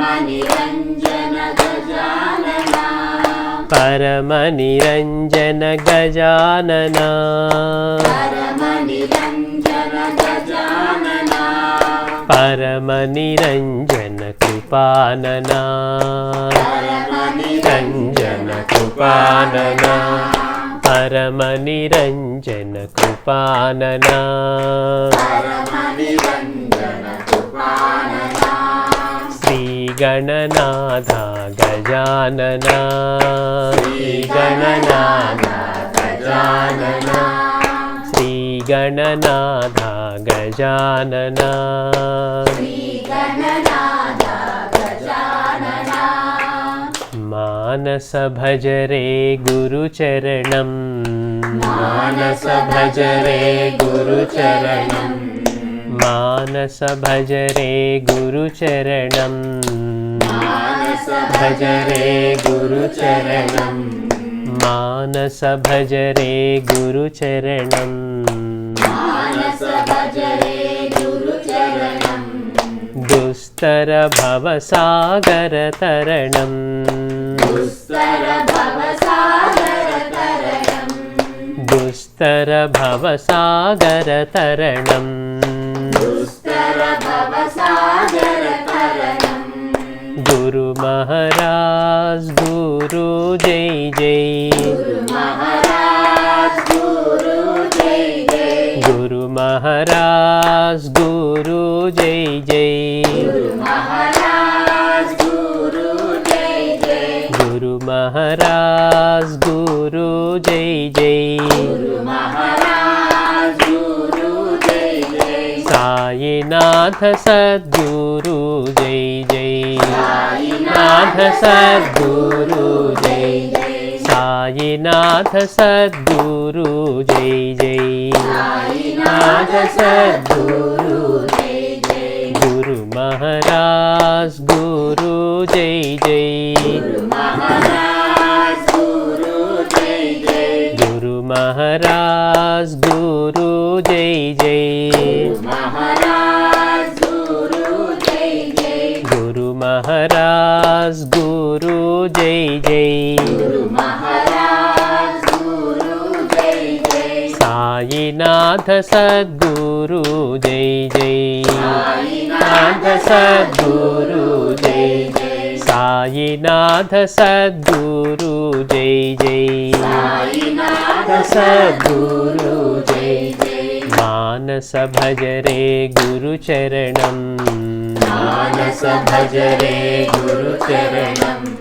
मानस भज रे गुरु चरणम मानस भज रे गुरु चरणम मानस भज रे गुरु चरणम मानस भज रे गुरु चरणम दुस्तर भव सागर तरणम दुस्तर भव सागर तरणम दुस्तर भव सागर तरणम दुस्तर भव सागर तरणम गुरु महाराज गुरु जय जय गुरु महाराज गुरु जय जय गुरु महाराज गुरु जय जय गुरु महाराज गुरु जय जय गुरु महाराज गुरु जय जय गुरु महाराज गुरु जय जय भरद्वाज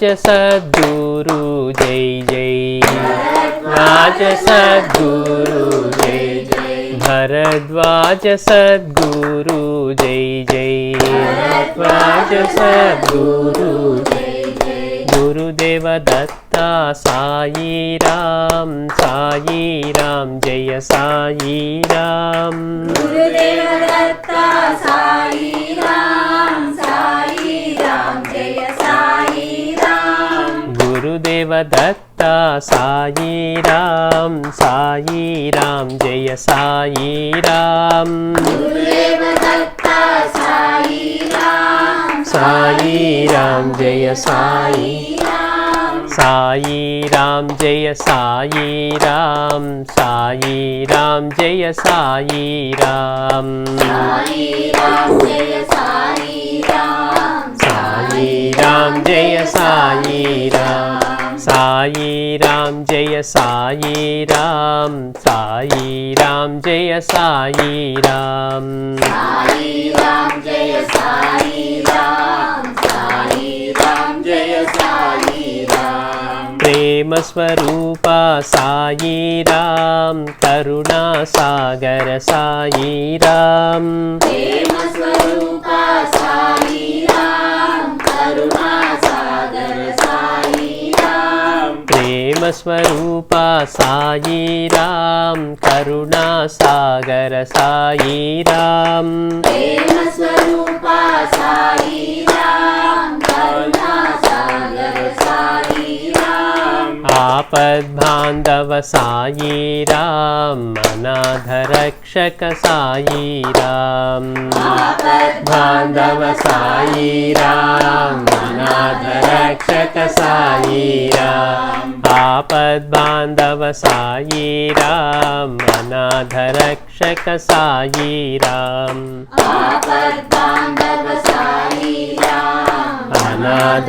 रक्षक साई राम सज्जन सन्नुत साई राम मुनिजन वंदित साई राम सज्जन सन्नुत साई राम मुनिजन वंदित साई राम सज्जन सन्नुत साई राम मुनिजन वंदित साई राम सज्जन सन्नुत साई राम मुनिजन वंदित साई राम साधु स्वरूपा साई राम सकल देवता साई राम साधु स्वरूपा साई राम सकल देवता साई राम साधु स्वरूपा साई राम सकल देवता साई राम साधु स्वरूपा साई राम सकल देवता साई राम योग स्वरूपा साई राम ज्ञान प्रदाता साई राम योग स्वरूपा साई राम ज्ञान प्रदाता साई राम योग स्वरूपा साई राम ज्ञान प्रदाता साई राम योग स्वरूपा साई राम ज्ञान प्रदाता साई राम ఆత్మస్వరూపా సాయి రామ్ నిఖిలాధారా సాయి రామ్ ఆత్మస్వరూపా సాయి రామ్ నిఖిలాధారా సాయి రామ్ ఆత్మస్వరూపా సాయి రామ్ నిఖిలాధారా సాయి రామ్ ఆత్మస్వరూపా సాయి రామ్ నిఖిలాధారా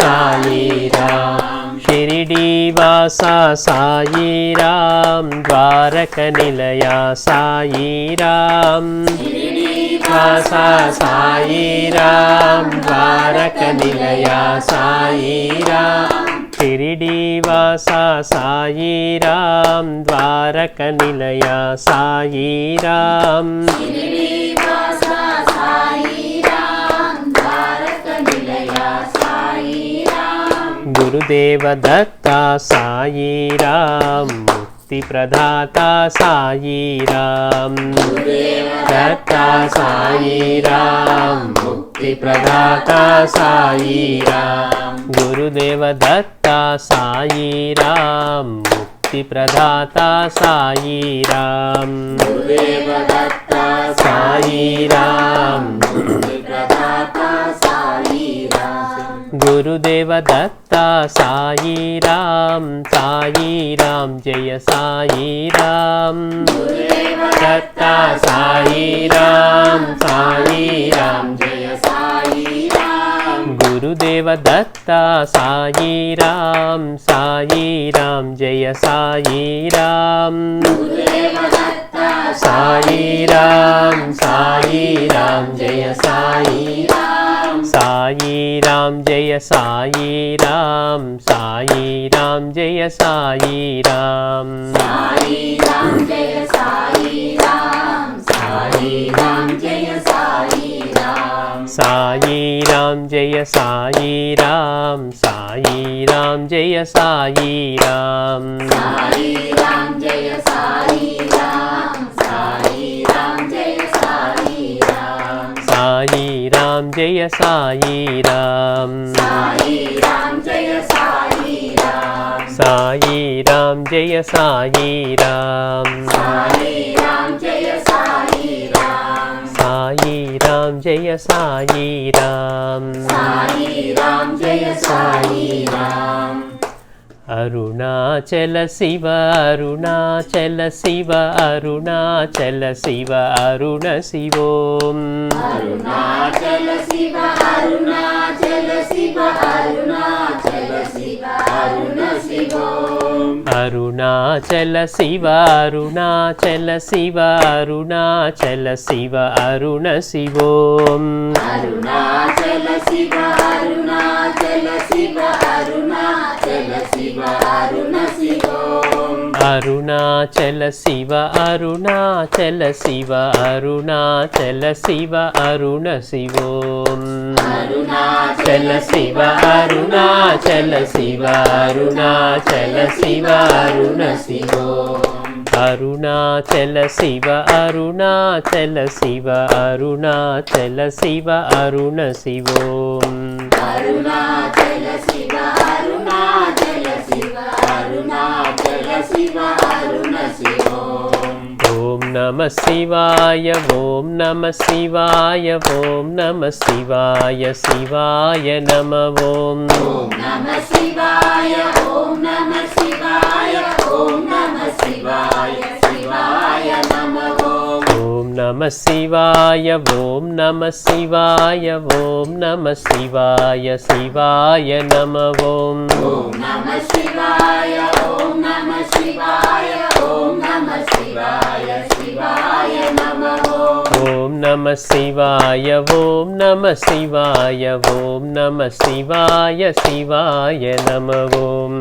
నమః శివాయ ఓం నమః శివాయ ఓం నమః శివాయ శివాయ నమః ఓం నమః శివాయ ఓం నమః శివాయ ఓం నమః శివాయ శివాయ నమః ఓం నమః శివాయ ఓం నమః శివాయ ఓం నమః శివాయ శివాయ నమః అరుణాచల శివ అరుణాచల శివ అరుణాచల శివ అరుణ శివోం అరుణాచల శివ అరుణాచల శివ అరుణాచల శివ అరుణ శివోం అరుణాచల శివ అరుణాచల శివ అరుణాచల శివ అరుణ శివోం అరుణాచల శివ అరుణాచల శివ అరుణాచల శివ అరుణ శివోం అరుణాచల శివ అరుణాచల శివ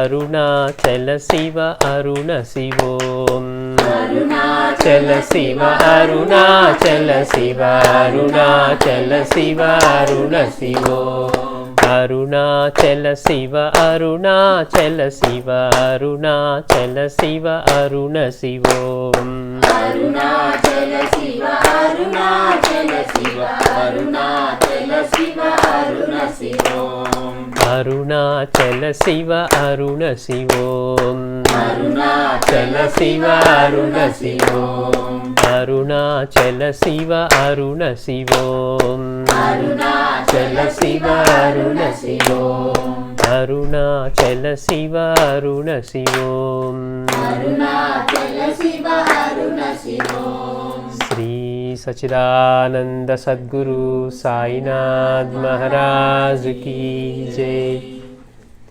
गुरुदत्त दिगंबरा तव शरणं दत्ता दत्त दिगंबरा तव शरणं गुरुदत्त दिगंबरा तव शरणं दत्ता दत्त दिगंबरा तव शरणम् आत्रिसुतानसूयनन्दना आत्रिसुतानसूयनन्दना योगिराज गुरु तव शरणं योगिराज गुरु तव शरणम् गुरुदत्त दिगंबरा तव शरणं दत्ता दत्त दिगंबरा तव शरणं गोरखगर्व विनाशकदत्ता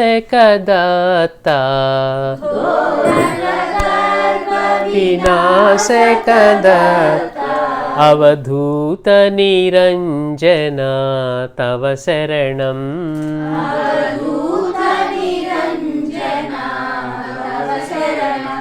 गुरुदत्त दिगंबरा तव शरणं दत्ता दत्त दिगंबरा तव शरणं कार्तवीर्या भुक्तिमुक्तिप्रदा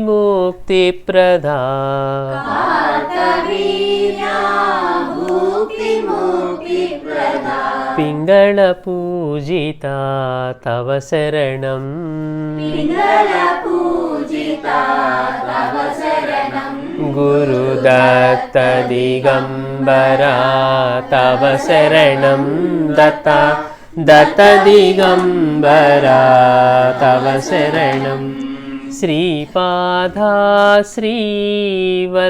श्रीवल्लभयतिवरा श्रीपादा श्रीवल्लभयतिवरा नृसिंह सरस्वती तव शरणं नृसिंह सरस्वती तव शरणं गुरुदत्त दिगंबरा तव शरणं दत्ता दत्त दिगंबरा तव शरणं नारायण भैरव माणिक्य प्रभु नारायण भैरव माणिक्य प्रभु रंगतार गुरु तव शरणं रंगतार गुरु तव शरणं गुरुदत्त दिगंबरा तव शरणं दत्ता दत्त दिगंबरा तव शरणं एकनाथ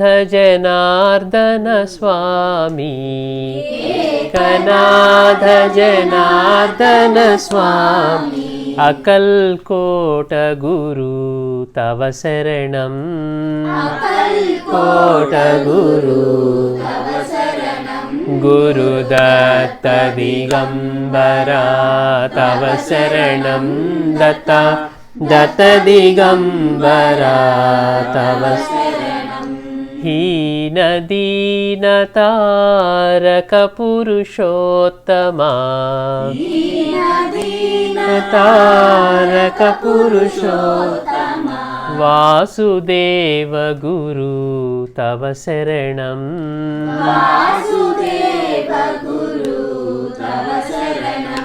గురుదత్త దిగంబరా తవ శరణం దత్త దత్త దిగంబరా తవ పూర్ణ పరాత్పరా సగుణ గుణేశ్వరా పరాత్పరా సగుణ గుణేశ్వరా సాయినాథ గురు తవ శరణం తవ శరణం గురుదత్త దిగంబరా తవ శరణం దత్త దత్త దిగంబరా సద్గురుమూర్తి సాయి స్వరూపా గురుమూర్తి సాయి స్వరూపా భరద్వాజ గురు తవ శరణం